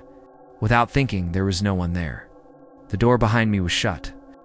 I could see through the small window in a empty hallway. Couch, the lamp by the TV, turned off. I frowned, pulled the blanket tighter, and listened. Nothing, just leaves scraping across the pavement. The faint hum of a car farther down the hill. A crow calling from somewhere behind the cemetery. I told myself it was the wind doing that thing where it catches in the trees and tricks your brain for half a second. People hear their name in white noise all the time. There are studies about it. I actually Googled that later. I didn't tell Megan about that one either. It was the neighbor who first hinted that something was off. Even then, she didn't exactly say it. Her name's Mrs. Keller. She lives in the small brick house next to ours, with a perfect little front yard and a ceramic goose by the steps that she dresses up for holidays. One Saturday morning, I was out raking leaves from our yard, most of them blown over from the cemetery. Actually, when she came over to the fence with a paper bag full of something. "I made pumpkin bread," she said. "Too much for just me." We chatted a bit like neighbors do. Weather, how long I'd been back in town, how Megan liked her job. At some point, I said I kind of like being across from the cemetery. It's quiet, and there's something, I don't know, respectful about it, I guess. Mrs. Keller's smile faded just a touch. Not a lot. Just like someone turned down the brightness a notch. "It's old," she said. "Older than most people realize. This street wasn't here when they started it." Oh, I said. "So the cemetery was first?" She nodded. "They say the original boundary went farther up the hill. Land gets bought, lines get moved, records get confused." She said that last word carefully. I laughed a little to keep it light. "So what, our house used to be part of it?" She looked past me then, up at our porch, at the front windows. Her jaw tightened. For a second, I thought she was going to say something important. She didn't. She just shook her head. "Some things are better left where they were," she said. "Anyway, the bread's still warm. Should have a slice before your friend eats it all." She turned and walked back to her house. The leaves under her shoes made this dry, crackling sound. A crow started cawing again from somewhere over. The stones loud and sudden, and I jumped more than I should have. After that, I kept thinking about what she'd said. Boundaries, records, confused. It's the kind of thing that sticks in the back of your mind and quietly hooks into other thoughts later. The incidents didn't stay small forever, but they stayed. Quiet. That's the best word I have.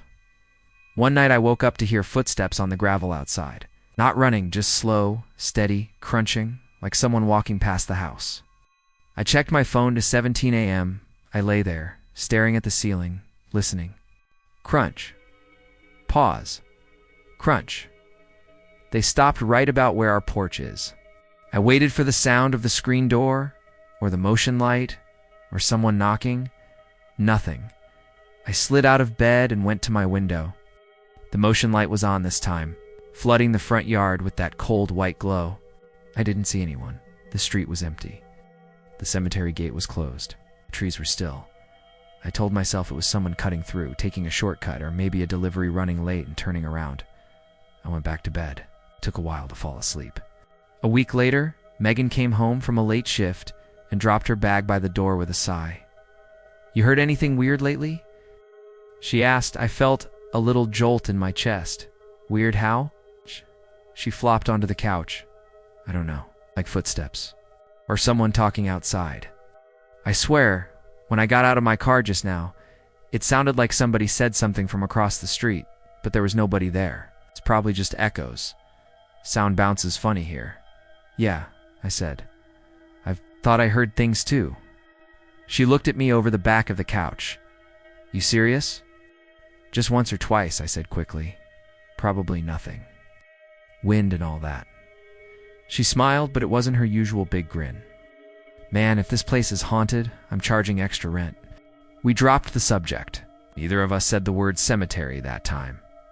A few days after that, I got curious about the grave with the flowers. Ella Johnson. I had the afternoon off, so I walked across the street, pushing the iron gate open. It squeaked, like always. The gravel under my sneakers sounded louder when I was actually inside, like it had more weight to it. The air felt cooler in there, even though it was sunny.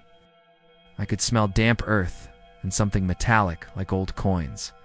The cicadas that had been buzzing near our yard became this dull background hum. I found the stone easily, third row back, near the broken angel. The flowers were different now, but still fresh or new small bunch in a glass jar. Blue this time. The stone itself was worn, but I could make out the letters more clearly up close. Ella M. Johnston, 1871 to 1892. Johnston, not Johnson. I'd been reading it wrong from the porch. My eyes do that with distant text. They fill in what they expect. I stood there a minute, reading the name again and again. Ella M. Johnston. Died at 21. No beloved wife or daughter of carved under it. Just the name and dates and a little carved hand pointing upward. On impulse, I took out my phone and opened the county records website. I don't know why. I guess I thought maybe there'd be some digital record of who was buried where. Some neat little map. There wasn't. I found a PDF of old cemetery plots scanned decades ago. The image resolution was terrible. I zoomed in and out, but the lot numbers were blurry and the names fuzzy. Funny thing though, I could see where our street was now, and where the old boundary lines used to be. It really did look like the cemetery had once extended farther uphill, right into where our house sits. On the way out, I passed a stone near the front I'd never really paid attention to before. It was taller than the others, with a family name on it. Johnston, in big letters. It had several names listed underneath, all with different years. One of them jumped out at me. Laura M. Johnston, 1903-1931. My stomach did this weird dropping thing. I stared at it for a long time, until my eyes watered and the letters started to blur. It was my first name, my middle initial. Not an exact match, obviously. Johnston, not my last name. Different years. But still, it's a common name, I muttered to myself. You're being weird. On my way back out, the gate didn't squeak.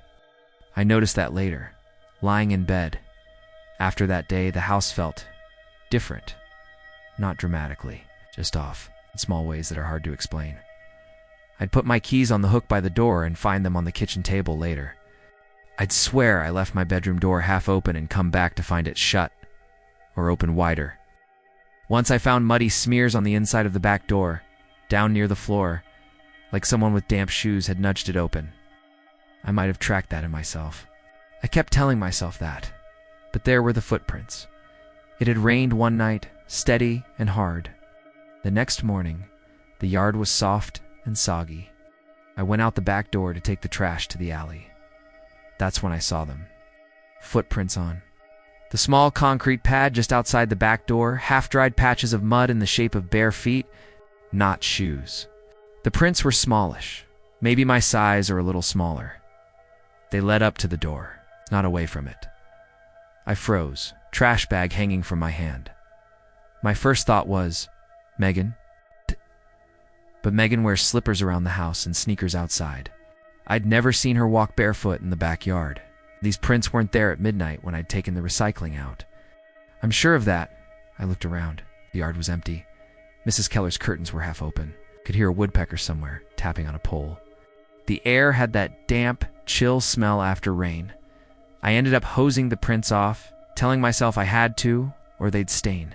I didn't say anything to Megan that day. I didn't want one of her jokes about ghost feet rattling around my head. At some point, I went down a rabbit hole with old records.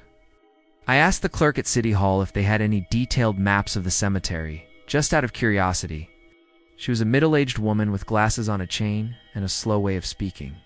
Those old plots? She said, "We've got some stuff in the back." The records are a mess, though. Things weren't always filed the way they should have been. She disappeared into a back room and came out with a rolled-up map and a folder of photocopies. I sat at a table, under fluorescent lights, listening to the faint buzzing of the fixtures and the occasional ring of a phone. The map showed what Mrs. Keller had hinted at. The earlier boundary line cut up the hill farther. There were notes in the margin about reclaimed land, adjacent lots sold, stones moved, things like that. One of the photocopied pages mentioned the Johnston family lot being partially relocated. In the 1930s, when the street was expanded. Partially, I asked when the clerk walked by again. She shrugged. Some things got moved. Some didn't. There were money issues, ownership disputes. That was almost 100 years ago, and nobody kept perfect track. So, what happens if they weren't all moved? I said. I mean, if some graves are still technically under houses. She gave me this look like she really didn't want to think about that. Then she tapped the folder with her finger. Not every burial is about where the stone ends up, she said. Sometimes it's just about the paperwork. You need anything else? I said no and went home. My head felt too full. Around that time, the voices, or what I thought were voices, got clearer. Not loud, not dramatic, just clearer. One night, I was in the kitchen making tea. The house was quiet. Megan was in her room with her door mostly closed, a faint sound of some podcast drifting out. The porch light was on, shining through the small pane in the door. I heard it again. My name. From the front hallway this time, Laura. It sounded like someone standing just inside the door, calling softly. Not Megan's voice, not exactly mine. It's something in between, like hearing yourself on a recording after it's been processed somehow. I turned off the kettle and listened. My heart was beating fast, but everything else in the house felt normal. The fridge humming, the faint tick of the wall clock, a car passing by down on the main road, a distant whoosh. Did you say something? I called toward Megan's room. No, she called back. Did you? I swallowed. No, we didn't talk about it. Another time, I was working late at the kitchen table. It was after midnight. The house had that deep, settled quiet like it was sleeping. The radiator made a small knocking sound every few minutes. Outside, I heard the faint scrape of leaves on the pavement, and every so often, a passing car far away. I got up to use the bathroom. I came back. My chair had been pulled slightly away from the table. Not much, just a few inches, enough that I noticed. I stared at it for a second. Then I looked at the back door. The lock was still latched. The front door was deadbolted. Megan's door was shut. I could see the line of light under it. I pushed the chair back in and sat down. I told myself I must have left it that way. People misremember all kinds of little things. There are studies on that too. I kept repeating that in my head. Megan started making more comments around then. You ever feel like the house shifts? She asked once while we were brushing. Our teeth at the same time, foam in both our mouths, talking around it. Like settling, I said. Yeah, but like, more organized, she said. Like I put my hoodie on the couch and it's on the chair later. Or my keys are on the table instead of the hook, and I don't remember moving them. I spat into the sink. You sure that's not just you? She snorted. Maybe, probably, it's just, I swear I hear the back door sometimes. Like it opens and closes, really soft, but it's always locked when I check. We're just jumpy because of the cemetery, I said. It gets in your head. Yeah, she said, shrugging. Probably, but she stopped joking about it after that. The crossing point, if I had to put a pin in it, was a Sunday night in late October. It was one of those evenings when the air feels thin and cold and you can smell winter coming. The porch light was on, shining over the yard and hitting the front row of stones across the street, making the shadows behind them darker. Megan was away that weekend, visiting her sister. I had the house to myself. I'd watched some dumb show and turned it off around 11. I locked the doors, checked the windows, did the whole routine. Then I went to bed. I woke up in the dark with that feeling you get sometimes, like someone said your name in a dream and it pulled you up out of it. The room was quiet. The clock said 3:08 a.m. The motion light wasn't shining through the curtains. Everything felt heavy and still. And then I heard it. The soft sound of the back door latch clicking. Not loud, Just a tiny mechanical sound, like someone easing it open slowly so it wouldn't slam. My whole body went tense. I lay there listening. The house was so quiet I could hear my own breathing. The radiator didn't knock. No cars passed. No dogs barked. Then, from the hallway outside my bedroom, I heard footsteps. Bare feet on the old wood floor. Slow. One step. A pause. Another step. Coming from the direction of the kitchen. I told myself, you're half asleep. Houses creak. Old floorboards expand. This is just that. This is nothing else. The footsteps stopped outside my door. The hallway. Light was off, but there was a faint line of something under the door. Not light. Just a difference in shadow, like someone standing on the other side, blocking whatever dimness was there. I didn't say anything. I didn't move. I just stared at that line under the door, not breathing. After a long time, minutes, maybe the shadow shifted. The sense of someone standing there sort of thinned out. The hallway floor made one soft, receding sound, like weight leaving it. Then nothing. I don't know how long I waited before I got up. When I finally did, my legs felt shaky. I opened my door. The hallway was empty. The kitchen light was off. The back door was shut, deadbolt turned, chain lock in place. There were faint damp marks on the floor, though, not full footprints. Just irregular, darker patches in the wood grain, like something wet had touched it and was drying. I didn't sleep the rest of that night. I sat on the couch with a blanket around me, the TV on low, flicking through channels without watching. Every little sound made me jump. The next day I told Megan about it over the phone, left out some parts, made it sound less direct. It was probably a dream, she said. It's like sleep paralysis or something. Yeah, I said, yeah, probably. But when she came home that evening, she double-checked both doors herself. A few days later, I was going through the kitchen drawer, where we keep all the random papers menus, take-out magnets, the lease copy, that kind of thing. I was looking for a warranty for the microwave. Instead, I found the original property info sheet the realtor had given me when I first looked at the house. I'd forgotten it was in there. I flipped it open without really thinking. The basic stuff: square footage, utilities, zoning printed in this ugly gray font. At the bottom, there was a note I swear I hadn't noticed before. Original lot designation, Johnston family parcel, partial. I just stared at the word Johnston for a long time. My thumb left a little smear on the edge of the paper. Somewhere outside, a crow cawed 3 times and then went silent. Later that week, I ran into Mrs. Keller again while bringing in groceries. She glanced at the bags, then at my front door. "You settling in okay?" she asked. "Yeah," I said. "Mostly, I was looking at some of the old records about the cemetery and about this house." Her expression tightened. "Those records just make people nervous," she said. "Most of them aren't accurate anymore anyway." "There was a note about the Johnston parcel," I said. "And I saw their stones across the street. One of them had my name, full name. It's not exactly the same, but it's close." She looked at me for a long second, longer than was comfortable. Then she let out a slow breath. "Those graves aren't what you think they are," she said quietly. "What does that mean?" I asked. She just shook her head, like she regretted saying it, and turned back toward her house. "Some things get moved on paper," she said over her shoulder. "Some don't. It's not always about where the stone is." That night, I lay in bed and listened to the wind move through the bare branches over the cemetery. The leaves were mostly gone by then, so the sound was more of a thin rattling than a rustle. The motion light clicked on once, throwing light across the ceiling. Then off again. I heard my name one last time a few nights after that. I was half asleep, drifting when it came.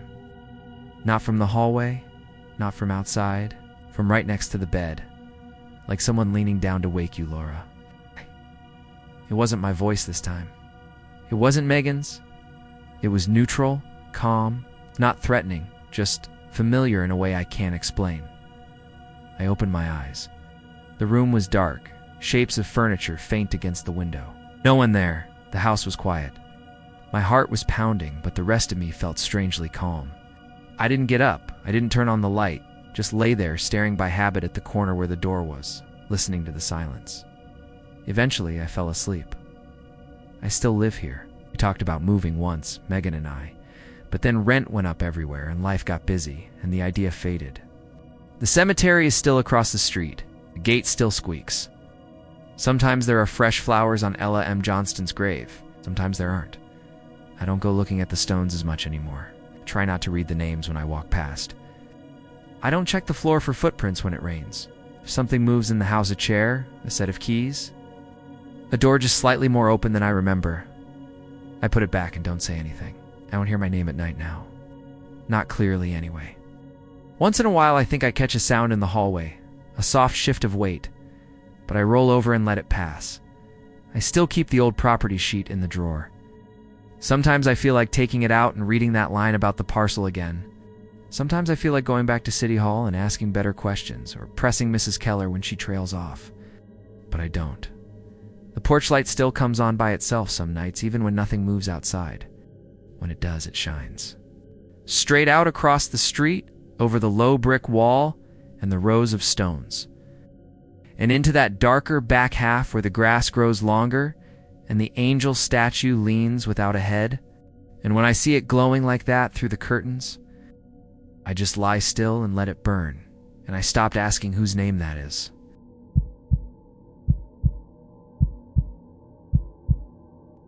My name is Daniel, and I'm from Hudson, New York. I always feel like I have to start with that, because otherwise, people picture some backwoods little town with one stoplight and a bar. Hudson isn't like that. It's old, sure, and small compared to a city.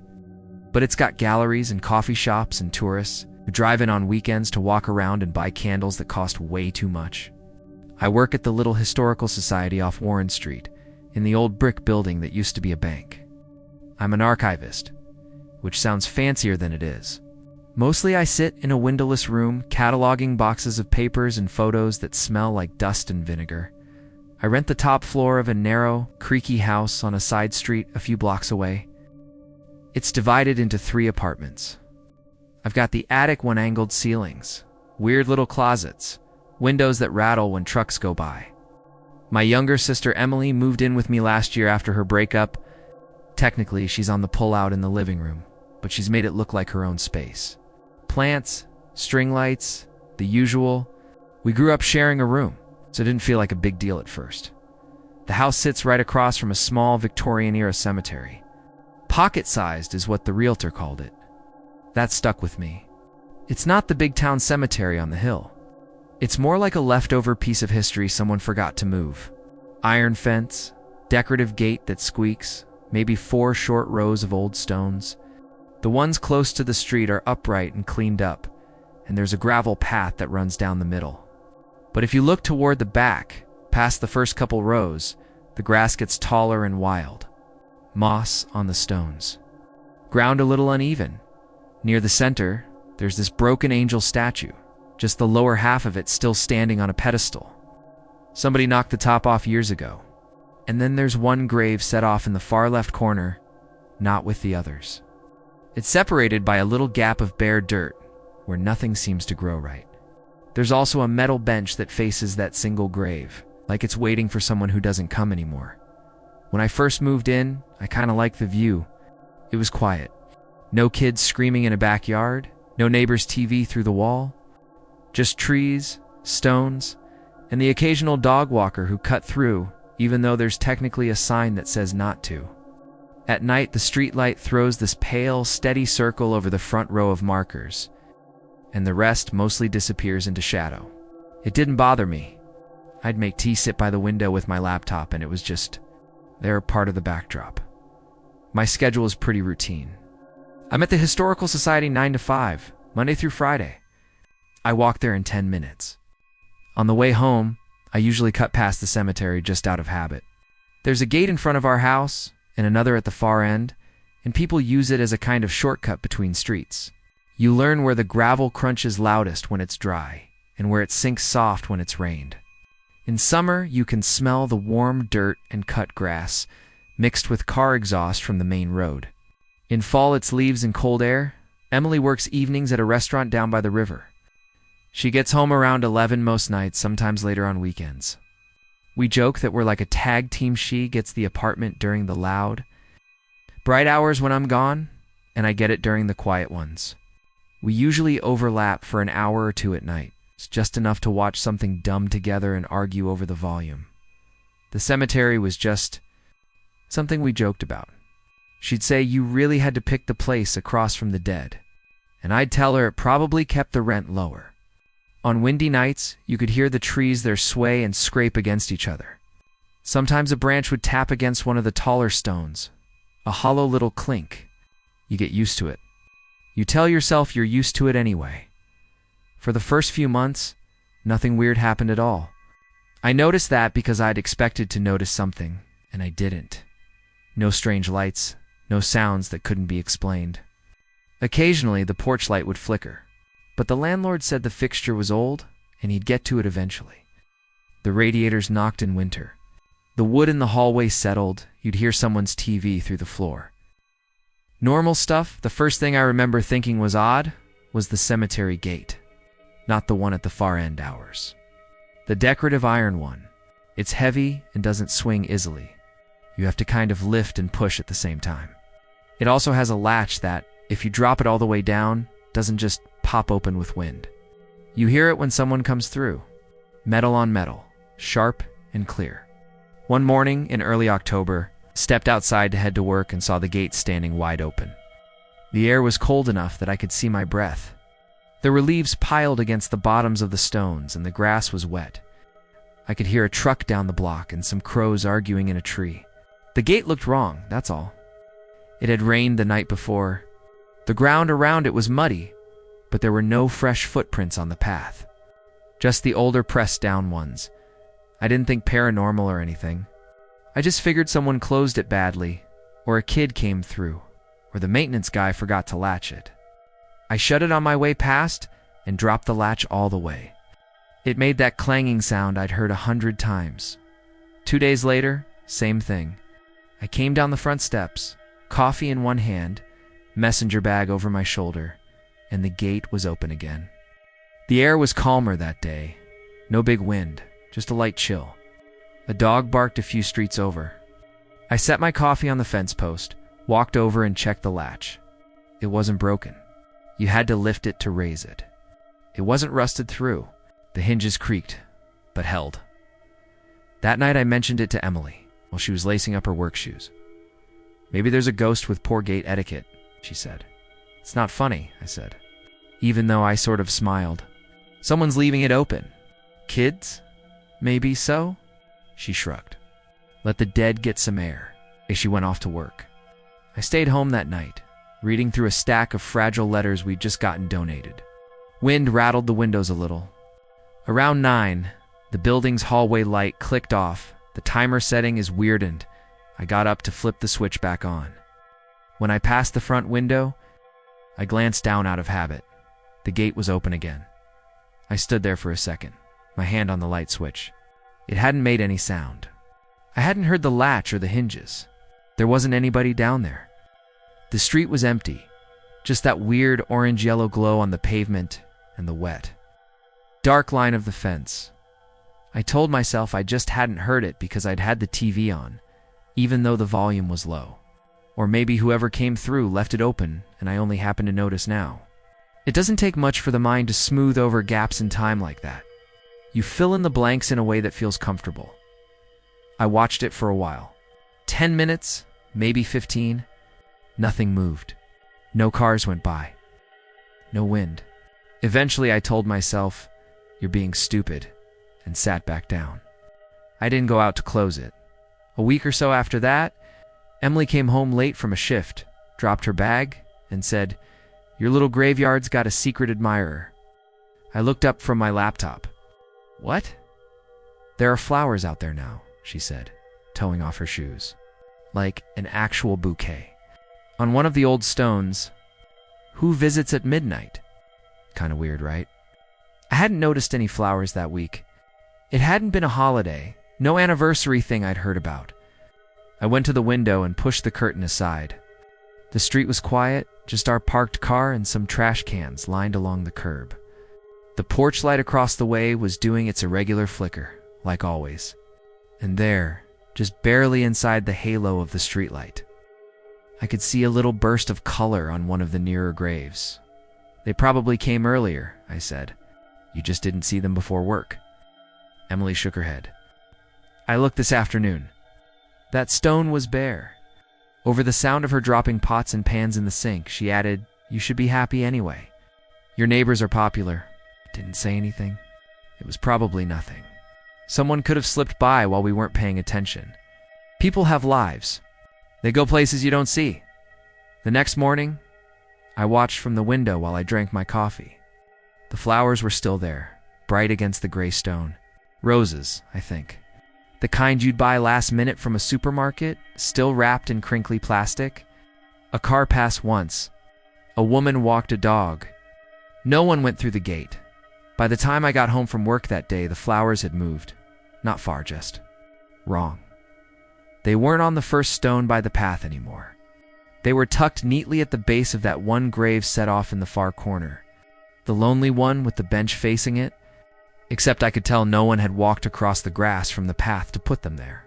The ground was soft from all the damp, and I didn't see any fresh impressions or trails. Just the flowers in their new spot, like they'd always belonged there. I told myself that maybe I just hadn't looked carefully in the morning. Memories like that, it edits itself. And I didn't mention it to Emily. She'd just make some joke and I didn't want to hear it. Around that time, I started noticing the insects. That sounds strange, but when you live across from a patch of green, you hear them more. In the evenings, when the street quieted down, you'd get this constant soft noise crickets and whatever else is out there. A background buzz.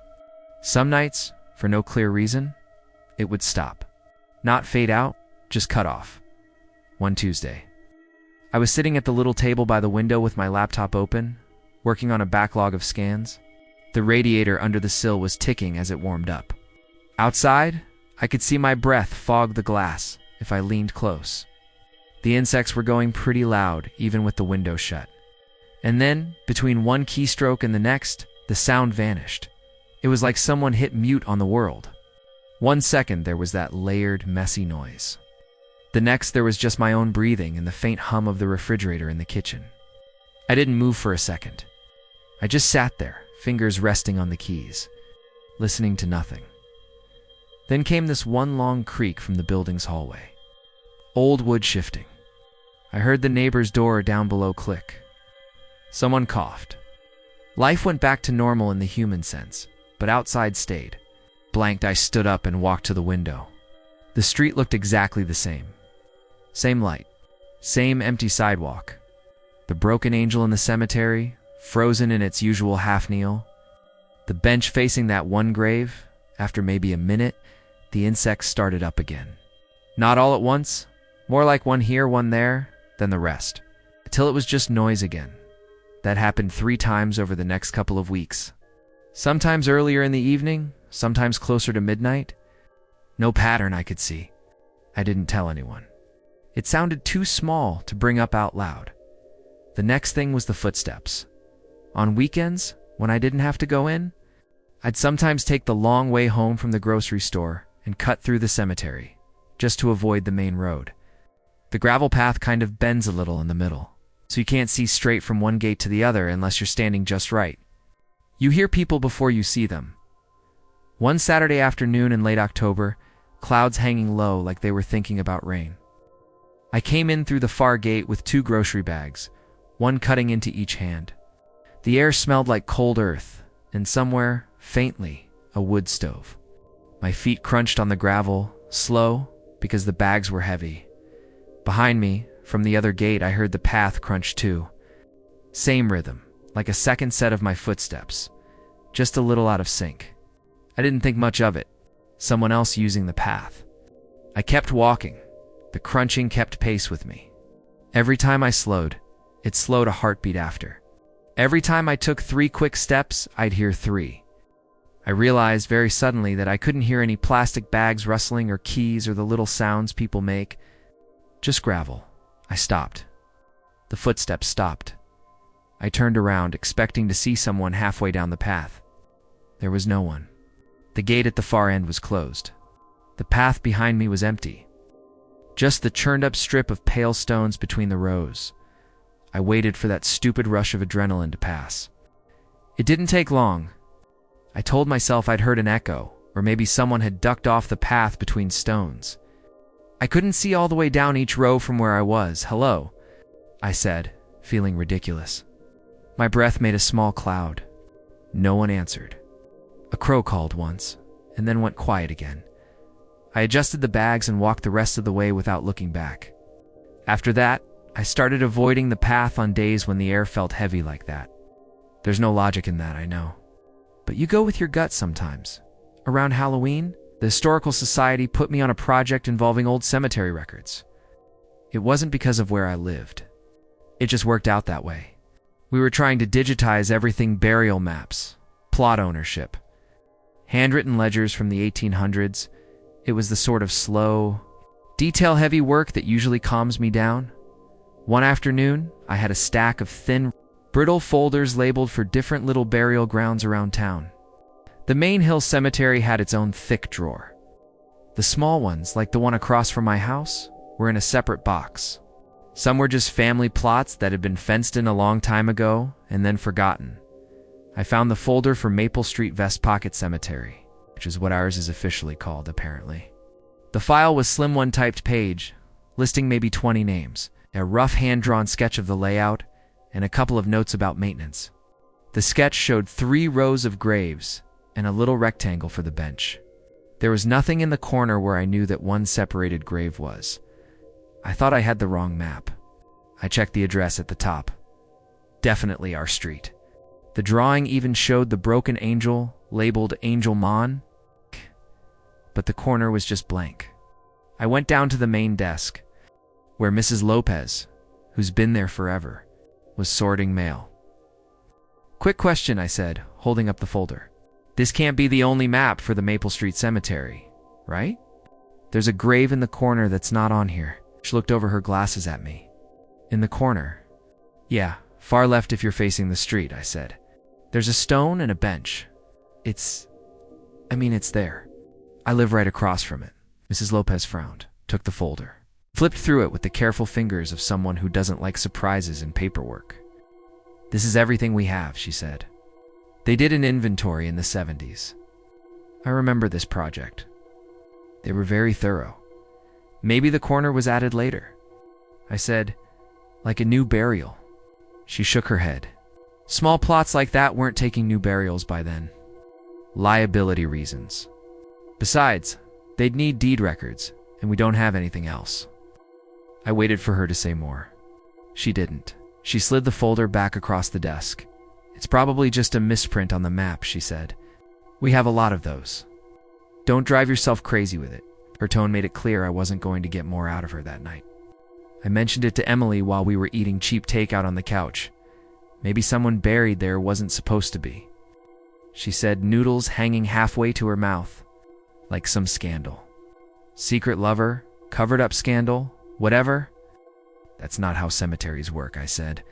"You're the historian," she said. "You tell me why they'd leave a grave off a map." I didn't have a good answer. The crossing, if that's what you'd call it, started small too. One rainy Thursday, I came home to find muddy prints on our side of the front door. Not on the porch inside, on the apartment floor, leading from the entry area to the window. They weren't neat boot prints, more like heel and toe smudges, as if someone had walked in damp socks across the wood. "Seriously?" I called out. You home?" No answer. The apartment was quiet. I checked her room. The sofa bed was made, her shoes lined up. No sign that she'd come home between shifts. I tried to tell myself she'd dropped by and left again, somehow tracking mud without putting on shoes. It didn't make much sense, but it was easier than the other thoughts. I cleaned the marks with a damp towel and didn't mention it. 2 days later, it happened again. This time the print started by the back door where we never come in, went halfway across the kitchen, and faded near the fridge. The porch outside the back door was dry. No mud there at all. Emily saw them that time. She walked in behind me with a bag of groceries, stopped, and said, "Okay, that's creepy. It's just water," I said. "From the radiator or something?" She looked at me like I was an idiot. "It's footprints, Dan." Maybe the landlord came in to check something, I said. Didn't wipe his feet? Then why'd they stop there? She asked. Why not go all the way to the window or something? I didn't know. We both just stood there for a minute, listening to the hum of the fridge and the faint traffic outside. I could hear the cemetery gate creak once in the wind, like it was shifting in its sleep. After that, doors stopped staying the way we left them. The bathroom door, which always swings shut on its own because the floor isn't level, would be standing wide open in the middle of the night. Light off. The little closet in the hall that we kept jammed with coats would be barely cracked, just enough that you could see the line of shadow. I started waking up around 3 in the morning for no good reason. It wasn't nightmares. I'd just find myself lying there, staring at the sloped ceiling, listening. Some nights I'd hear the radiator ticking, the occasional car. Other nights there'd be this feeling like the air in the room was cooler than it should be. I'd sit up, pull the curtain back, and look down at the cemetery. More often than not, the gate would be open. I stopped sleeping well.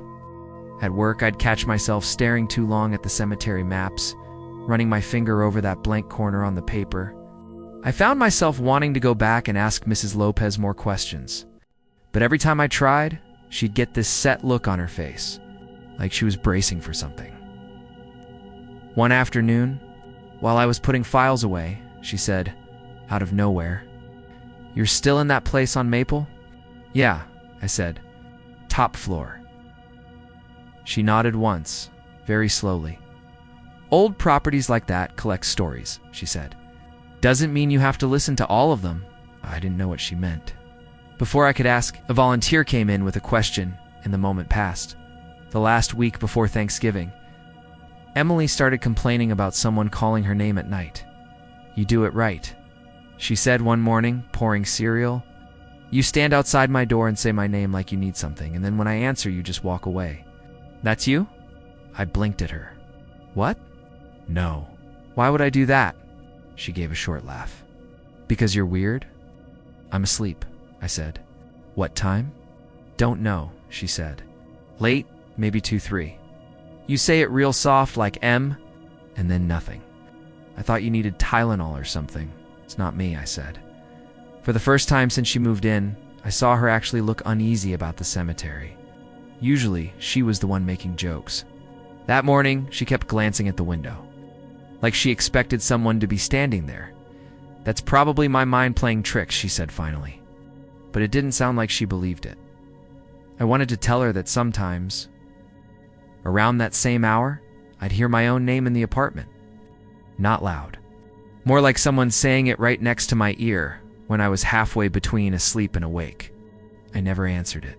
It felt, in a way I can't really explain, like answering was the important part. I kept my mouth shut and pretended to sleep. One night, after one of those half dreams, I got up and walked to the front window. The floorboards under my feet were cool. The air felt almost damp, even though the heat was on. Down below, the bench in the cemetery was occupied. It was just a shape at first, dark against dark. My brain tried to make it a trick of the lightest shadow from a tree, maybe. But the nearest tree didn't line up like that. The shape was too solid. I could see its outline against the lighter stone of the grave it faced. I stood there for a long time, not breathing very much, watching. The insects were completely silent again. Even the distant dog that usually barked around that hour was quiet. Eventually, the shape stood up. It didn't turn toward the street or toward me. It just sort of straightened, like someone getting up after a long sit, and then it wasn't there anymore. Not walked away, not faded. Just gone. I told myself I'd been half asleep and maybe blinked longer than I thought. It was easier than trying to really fit it into my life. I went back to bed. I lay awake until the birds started up. A couple of days later, I finally worked up the nerve to go examine that corner grave in daylight with the kind of attention I'd been avoiding. It was a clear, cold Sunday. Emily had gone to brunch with friends. The air smelled like exhaust and wood smoke. I waited until there were no cars passing, then crossed the street and let myself into the cemetery. The latch felt heavier that day. My fingers were numb from the cold, and the metal bit at my skin, The angel statue watched me with its missing half. I walked past the familiar stones, reading names I'd already memorized. Stepped into the back half where the grass was uneven. Up close, the corner grave didn't look any newer than the others. The stone was worn smooth in places, like in clinging to the edges. The name was still legible, though. First name, middle initial. Last name, dates. The birth year was a little earlier than my grandparents'. It's the death year sometime in the 50s. The last name was mine, not a common name like Smith or Johnson. My actual, slightly unusual last name, with the same spelling. The first name was different, but close enough to feel like some kind of bad joke. Same initial. For a second, I felt this weird, empty feeling in my chest, like someone had pulled the air out of me. Then my brain kicked in, the way it always does. I told myself it couldn't be that strange. People traveled. Families had branches. Maybe some distant relative had ended up here, and nobody in my family bothered to mention it. Still, I reached out and touched the stone, just to prove it was solid. The surface was cold and damp under my fingertips. The letters were carved deep enough that I could feel each edge. The bench behind me creaked. I turned around fast. There was no one sitting on it. The sound could have been the metal contracting in the cold. Sure, benches do that. Things move. I stood there, hands still on the stone, and listened. From across the street, I heard our building door slam. Emily's laugh floated faintly down the block, mixed with someone else's voice. Life kept going. That night, I brought the cemetery folder home from work. I wasn't really supposed to, but no one stopped me. I spread the pages out on our table. The map still showed that blank corner. The list of names stopped 3 stones before the one I'd just touched. No mention of the matching last name. Nothing about a bench. Emily came in, saw the papers, and raised an eyebrow. "You brought work to your haunted house? That's brave. Does this name mean anything to you?" I asked, pointing to it. She leaned over, read it, and frowned. "That's weird," she said. "I mean, it's us. But not us. Does anyone in the family have that name?" I asked. "Not that I know of," she said. "Maybe one of Dad's great-uncles or something." "You could ask Mom, but she would have said something, right? Oh, by the way, your ancestor's buried across the street from you. She eats that stuff up." I nodded. "You okay?" she asked. Her voice was softer than usual. "Yeah," I said. "Just tired." We didn't talk about it again. A few days went by. The insects kept doing that thing. The gate kept opening. The footprints stopped for a while. I started to feel like maybe it was all in my head after all. A season of nerves and not enough sleep. You can convince yourself of a lot if you need to. Then, one evening as I was coming up the stairs, I ran into our downstairs neighbor. Mr. Keene. He's lived in the building forever. The kind of guy who notices everything without making a show of it. He was wrestling with a bag of rock salt by his door. "You're the one in the attic," he said, like we were just starting the conversation in the middle. "Yeah," I said. "Daniel," he nodded once. "You seeing much of them yet?" I wasn't sure I'd heard him right. "Excuse me." He jerked his chin in the direction of the front window, where you can just see the top of the cemetery gate if you stand in the hallway. Across the way, swallowed. "It's a cemetery," I said. "Stones and trees. Same as always." He looked at me for a long second, like he was checking whether I was lying or just stupid. Then he said, "Those graves aren't what you think they are," and picked up the bag again. "What are they then?" I asked. He shook his head. "Not my place," he said. "I don't sleep under that roof." That night, the hallway light clicked off earlier than usual. I didn't bother turning it back on.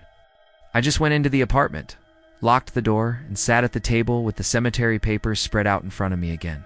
The radiator banged once, twice, then fell quiet. I don't know what I was waiting for. Some kind of realization, a detail I'd missed, something that would make all of it snap into place and turn into a story I could tell with a beginning, middle, and end. Around midnight, Emily went to bed. I could hear her moving around, closing the bathroom door, the squeak of the sofa frame as she lay down. Then it was just me in the living room, the glow of the lamp, the faint sound of cars out on the main road. At some point, the insects outside went silent again. The refrigerator hummed louder in the emptiness. I became aware of the cold on my ankles. Like the warmth from the radiator wasn't making it all the way up. From the hall, I heard my name. Not loud, just a calm, normal voice saying it. The way someone does when they're trying not to startle you. I knew it wasn't Emily. I could hear her snoring. Faintly, behind the closed door, I didn't answer. The floorboard just outside the living room creaked, the one that always complains when you step on it. Then, very softly, the sound of bare feet on wood. Moving toward the window, I sat there, hands flat on the table, and stared straight ahead. I didn't turn around. I didn't want to see an empty room and have to decide what that meant. I focused on the papers in front of me, on the neat typed lines of names that stopped too soon. After a while, the air around me felt less cold. The insects outside stuttered back to life. Somewhere down the block, a dog barked like nothing had changed. I finally got up enough nerve to look out. The cemetery gate was closed. The bench was empty. The corner grave sat in its usual place, a small shadow in the dark. When I turned my head just right, I could see the edge of that stone and part of the bench from where I sat at the table. It lined up almost exactly with the reflection of my own shoulder in the glass. For a second, I had the strange, clear thought that the bench had been placed on purpose so that someone up here would always be facing that grave without meaning to. I don't have proof of anything. I still go to work, still walk past boxes of old papers and maps that insist that corner doesn't exist the way I see it. Emily still makes jokes, though less often now. Mr. Keene stops talking when I come up the stairs. Life goes on. I've stopped trying to figure out who is sitting there, or why the insects go quiet, or why the footprints never quite make it all the way to the window. There's probably some logical answer tangled up in history and wiring, and the way old houses hold on to things. I don't know what those graves really are, or who that name belongs to, or why the map pretends it's not there. All I know is that, no matter what time I look, even on the coldest nights, when no one should bother, the flowers on that grave are always fresh.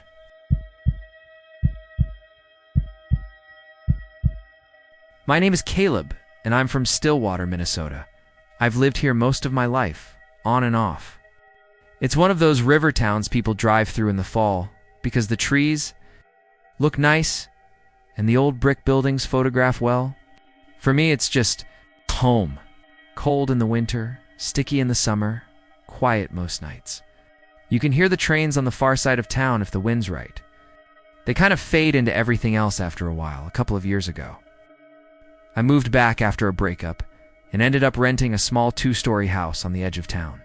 It was cheaper than anything closer to Main Street, and the landlord liked that I had a stable job. I work as a claims examiner for an insurance company, mostly from my laptop at the kitchen table. Going through paperwork and photos and arguing with adjusters over email. It's not exciting, but it pays on time, and nobody bothers me much. The house sits on a slight hill across from a modest Victoria-era cemetery. Hillview Cemetery is what the stone sign says, even though the hill is barely a rise. It's not big. You could walk the whole length of it in a few minutes. There's a low brick wall along the street, the kind a person could step over if they really wanted to. With a gap in the middle and a gravel path that runs straight back. Near the front, it's neat short grass, trimmed bushes, a couple of maple trees that turn bright red in October. The farther back you look, though, the more tangled it gets. Tall grass, patches of weeds, stones at weird angles. It's like somebody got tired halfway through. Most of the graves are family plots, same last names in little clusters. Near the middle, there's a patch like that for stones all with Harlan on them, lined up in a row. Then, off to the right and farther back than makes sense, there's one single stone by itself, maybe 10 or 15 feet away from any others. First time I noticed it was my second day there. I remember thinking whoever was buried there must have pissed somebody off to end up alone like that. I don't live alone. My cousin Lauren moved in a few months after I did. She'd gotten a job at the hospital over in Hudson and needed a place fast. We weren't super close growing up, but we get along. She works odd shifts, sometimes nights, sometimes early mornings, so we pass each other like roommates on different schedules. We split rent, groceries, that kind of thing. The house itself is nothing special. Old wood floors that creak in strange places, a radiator that knocks when the heat kicks on, a screen door that never quite shuts without a little hip bump. In the evenings, if I'm not on overtime, I sit on the front porch with a mug of coffee or a beer and watch the light fade over the cemetery. My porch light is on a motion sensor, pointed toward the street. Cars go by, the light kicks on, then off again. In the summer, you can hear insects buzzing and sometimes dogs bark from down the block. It's all pretty normal. At first, the cemetery didn't bother me at all. If anything, it was kind of peaceful. There's usually a breeze coming down from that side, moving the trees. The air smells like cut grass in the warmer months, and like cold stone when it gets chilly, if that makes sense.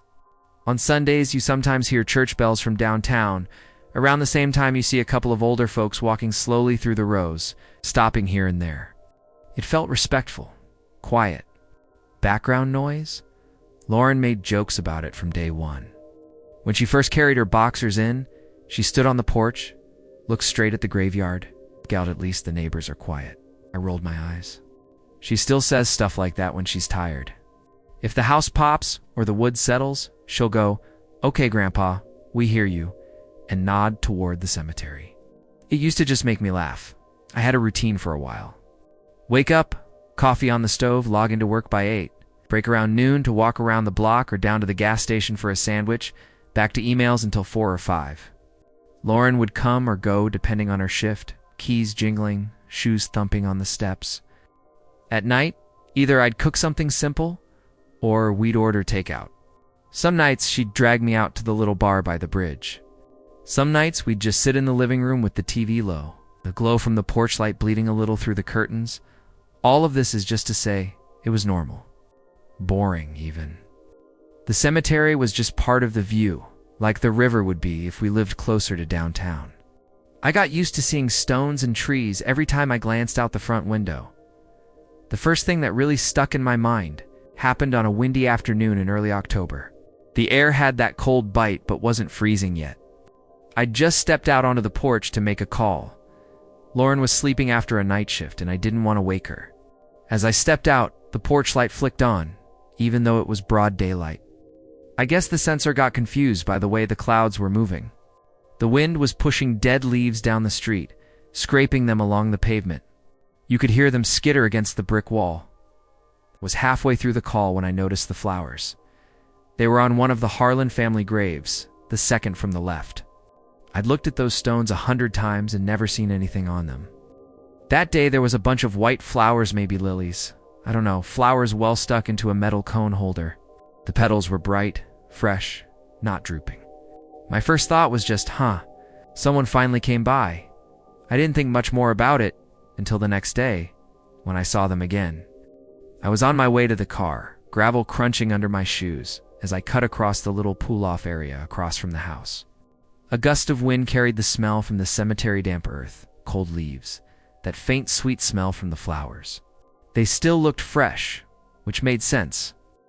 It had only been a day, but that afternoon, I was on the porch again. Scrolling my phone, when a pickup rolled slowly past and stopped by the gap in the brick wall. An older guy got out, dog on a leash. He walked partway in, the dog's paws making tiny crunching sounds on the gravel, then turned left, away from the Harlan graves. He just did a quick loop near the front and came back. When he passed the Harlan row, I watched him, didn't see him glance even once at the flowers. That was the first time I thought it was a little odd. Not creepy, just odd. Fresh flowers always catch people's eyes. That night, the wind picked up. The branches in the cemetery shifted against the sky, shadows moving. Lauren and I were in the living room, the TV low. Around 9, the motion light flicked on. That wasn't unusual. Sometimes a car's headlights or a stray cat would set it off. But it stayed on. We both noticed at the same time.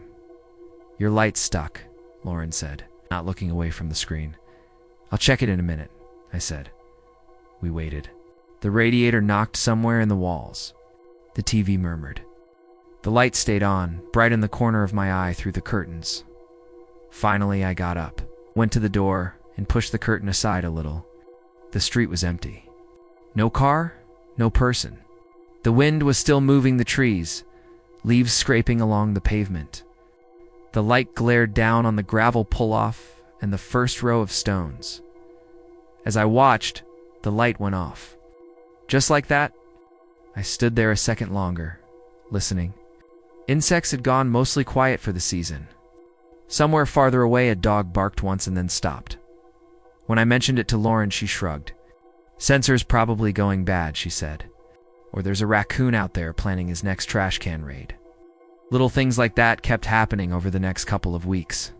The porch light would come on when no car had passed. I started checking out of habit to pawn the curtain, look at the street, see nothing. Sometimes it would flick on just as I was walking past the front window, before I even reached for the curtain. Once it snapped on while I was sitting at the kitchen table, my laptop open, the scent of reheated coffee in the air. I hadn't moved in minutes. It was the middle of a boring claim file. Nothing stressful. The light just came on. It made the house feel like it had flinched. The flowers changed too. The white ones wilted and disappeared one day. Didn't actually see who took them away, but the very next afternoon, there was a new bunch on the same Harlan grave. Different flowers this time, more color. I walked down the front steps, the screen door creaking, and pretended to check my mailbox so I could get a closer look. The stems were wrapped in green tape. There was no card. I started paying attention after that. Every time I stepped outside, I checked that row. The flowers never got truly old. They would just reach the point of starting to droop, and then within a day, they'd be replaced. Even when it rained and the wind was nasty, there were always fresh flowers. I never saw anyone bring them.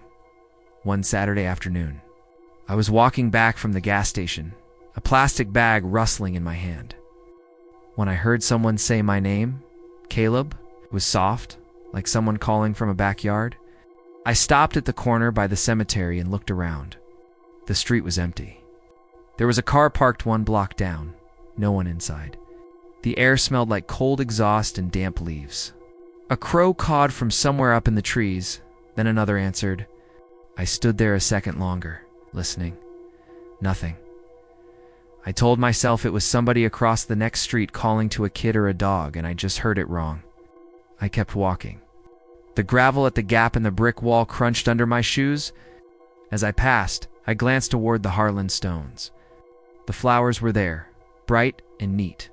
The single stone, off to the right, the one set apart, caught my eye again. I realized I'd never actually read that name. Later that week I did. It was after dark. Lauren was working a late shift. I'd been staring at my laptop for hours, the house quiet except for the occasional pop of wood and the hum of the fridge. The motion light kept flicking on and off every so often, making the street glow and then fade again. Around 10, I finally shut the laptop and went to stand by the front window, just to rest my eyes on something that wasn't a screen. The light clicked on. I could see the brick wall, the first couple of rows of stones. The Harlan plot was right in the center of the beam. The flowers on the second stone shone pale. That one solitary stone farther back was just on the edge of the glow. I don't know why, but something in me wanted to read it. I'm not the kind of person who wanders through cemeteries at night, but it didn't feel like that. It felt like crossing the street to check the mail. Routine. I slipped on my shoes, grabbed a jacket, and went out. The screen door creaked behind me, then clacked shut. The air was colder than I expected, enough that I could see my breath. The light hummed softly above me, my shadow stretching long ahead as I crossed the street. My footsteps sounded loud on the gravel, then more muted when I stepped onto the grass. Up close, the cemetery felt different at night. Not scary exactly, just very still. No bugs, no birds, no cars. Even the usual distant train sound didn't seem to be there. I could hear my own breathing. The smell was damp, like wet stone and soil. I passed the Harlan stones. George, Len, Marcus, Rebecca, all from around the turn of the century, all with the same death year, except one. The flowers were on George's. The single stone off to the right was newer than those, but still old. The carving was worn a bit at the edges. The name on it made me blink. Lauren Harlan, it said. I stood there a second, a little half-laugh catching in my throat. Lauren is my cousin's first name. Harlan is not our family name. It was just a coincidence. People share names all the time. Still, seeing Lauren cut into stone like that, with dates from the 1870s, twisted my stomach a bit. I crouched down, the cold seeping through the knees of my jeans. There were no flowers on that grave. The stone leaned just slightly, like it had been slowly giving up over the years. There was a little green staining near the base from moss. I brushed some dead leaves away without really thinking about it. My fingers came away cold and a little damp. A breeze moved through the trees above me. For a second, I thought I heard my name again, very soft. It might have just been the leaves. I straightened up, shoved my hands into my jacket pockets, and walked back to the house a little faster than I'd walked over. That night, the motion light stayed on longer than usual. It kept catching me in the corner of its sensor as I moved around the kitchen, which I told myself was the reason. A few days after that, Lauren mentioned the flowers. We were both off that morning. She'd made toast, and I was standing by the sink, rinsing out my coffee mug. Sunlight was coming in at an angle through the window over the sink, catching dust in the air. Across the street, the cemetery looked almost too bright. You ever go over there? She asked, nodding toward the window. Sometimes, I said. Walked through a couple times. Why? She chewed a bite, then shrugged. Just curious. I've been watching that one grave. You know the one with the flowers? They're always new. I never see anyone put them there. Kinda weird. Felt my shoulders tense.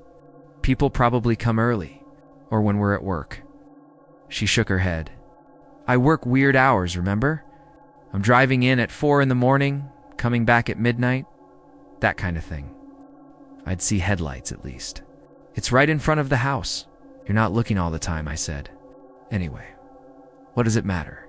She gave me a small look like she wanted to say more, then let it go. Neighbors, she said.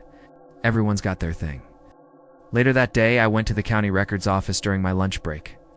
It sounds dramatic, but it wasn't. It was more boredom than fear. I'd gotten stuck on hold with someone, and it freed up my afternoon. The office is in one of those brick buildings off the main drag. Smelling like paper and old coffee, the woman at the desk was in her 50s. Glasses on a chain, name tag that said Jan. I asked about cemetery records for Hillview. Said I was just curious about the history of the place. She seemed fine with that. Pointed me to a corner with a couple of binders and an old computer. I flipped through the binder labeled HJ. There was a section for Harlan. George, Ellen, Marcus, Rebecca. Plot numbers. Dates. There was a note that all 4 were in the same family section. Nothing about a Lauren. I went back a few pages, then forward again, in case I'd missed it. No luck. Finally, I went up to the desk. Hey, Jan, I said. Do you have anything on, Lauren Harlan? That's what the stone says anyway. Out in Hillview? Her fingers, which had been tapping at a keyboard, stopped. She looked at me over her glasses. For a second, I thought maybe I'd broken some rule by digging around. What do you want that for? She asked. I shrugged. Just curious. I live across from the cemetery. I've been looking at the names for months. Never heard of that one. She watched me a moment longer. Her gaze flicked to the window, where you could see just the tops of some trees. Then she shook her head like she was shaking something off. Those records are old, she said. Some of the stones don't match the paperwork. Some people paid for markers later. We don't have everything. She started typing again. The conversation was over. Okay, I said. Thanks anyway. On the way out, as I passed the door, I heard her murmur something, but I didn't catch the words. When I glanced back, she was staring at her screen. After that, things felt slightly off at the house. Not dramatic. Just a little. Misaligned. I'd set my keys on the kitchen counter, and later find them on the small table by the front door. There were muddy marks, once on the hallway floor in the morning, like someone had stepped in with damp boots, and then half wiped them away. It hadn't rained the night before. When I asked Lauren about it, she frowned. "I came in the back," she said. "I always do when I'm on nights. I don't even lock the front. Too tired?" "That's reassuring," I said. She rolled her eyes. "We're across from a cemetery, not a nightclub." Another night, around 11. I was in my room upstairs going through a stack of claim photos when I heard the front door open and close. The screen door creaked, then thumped. Footsteps crossed the living room, up the stairs. The motion light flicked on, light seeping through the curtains in the hall. "Hey," I called. "How was your shift?" The footsteps stopped halfway up. No one answered. I waited a second, then got up and opened my bedroom door. The staircase was empty. The downstairs lights were off. The only glow was from the motion light outside, showing a band of brightness across the front room carpet. "Lauren?" I said. Silence. Then from the back of the house, the faint hum of the fridge kicked in. The radiator tapped once in the wall. I pulled out my phone and checked her location. We share it for emergencies. She was a dot, still at the hospital. I could see the little last updated 8 minutes ago. Maybe she'd left her phone there, I thought. Maybe she'd already come home. I stood there in the dim hall, listening for the sound of the shower or her door closing. Nothing. I walked downstairs, turning on lights as I went. The front door was locked. The screen door was shut. When I stepped out onto the porch, the motion light clicked off above me, plunging the cemetery into dark except for a faint wash of light from the street lamp at the corner. The air smelled cold and still. I could hear very faintly a train horn way off. And then it faded. I went back in, locked the door again just to be sure, and told myself the footsteps had been the house settling. With moves, it echoes differently at night. I went back upstairs. It took me a long time to fall asleep. A couple of weeks later, Lauren had a run of early shifts, leaving the house around 4:30 in the morning.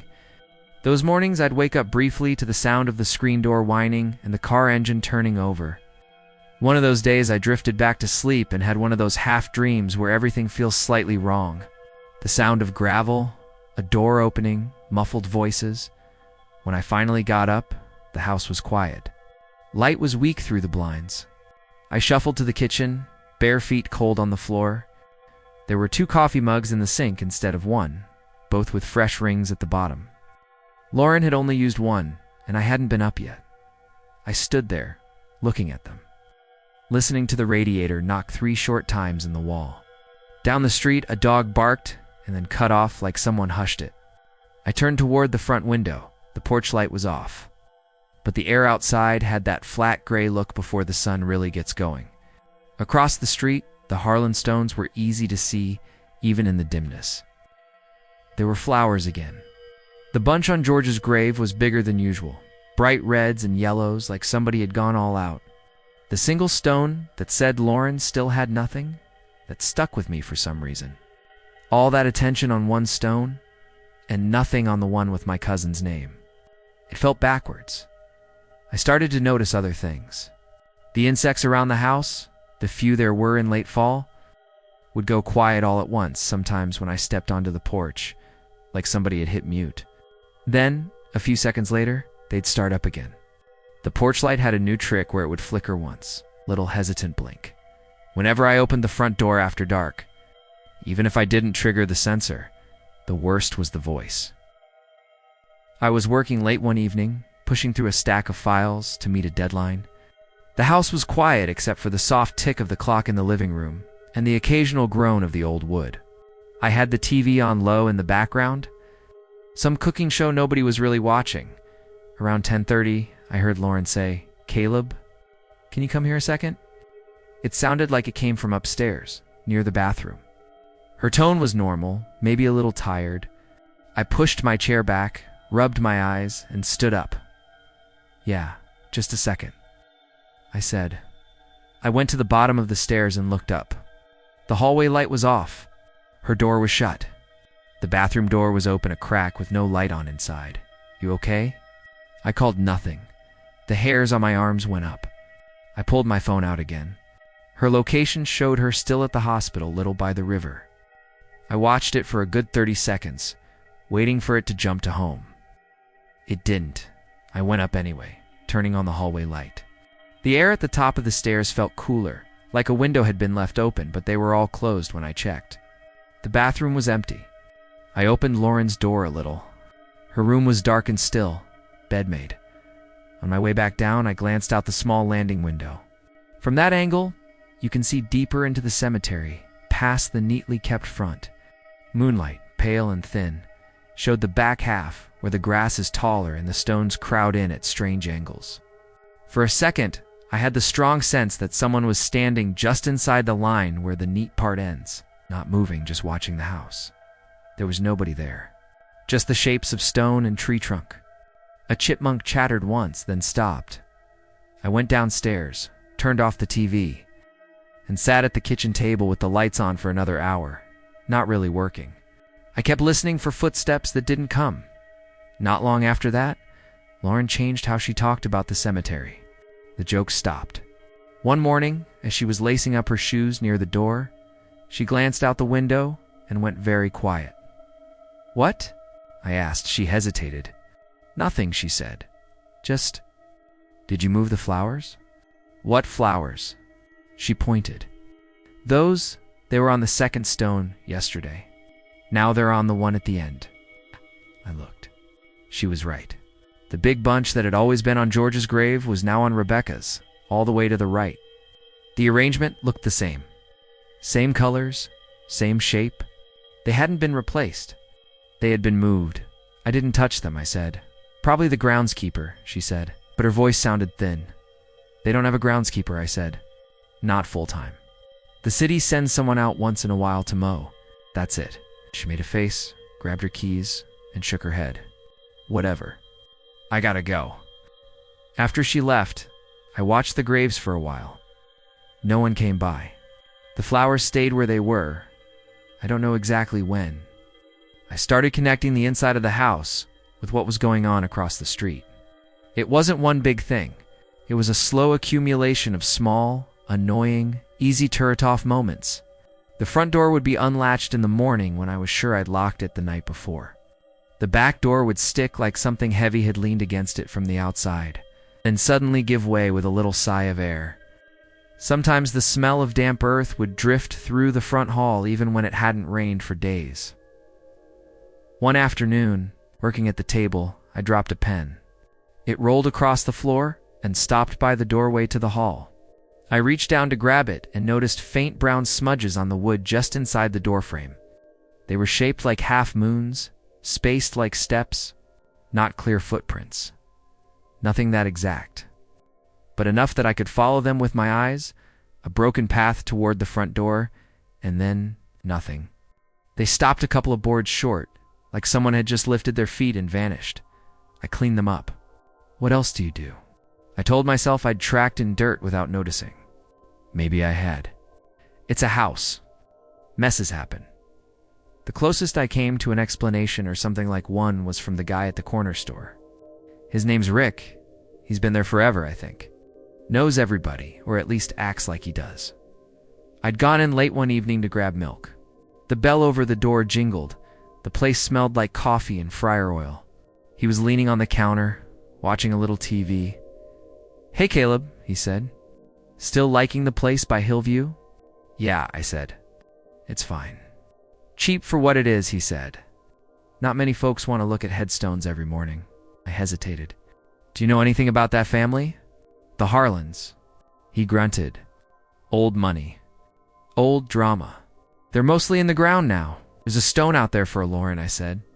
"Lauren Harlan." I couldn't find anything about her in the records. He stopped scanning my milk and looked at me in a way that made my stomach feel hollow. It was just a second, then he looked away.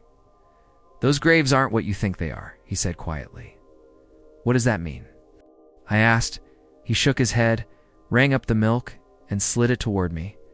"Means you shouldn't spend so much time looking at them," he said in his normal voice.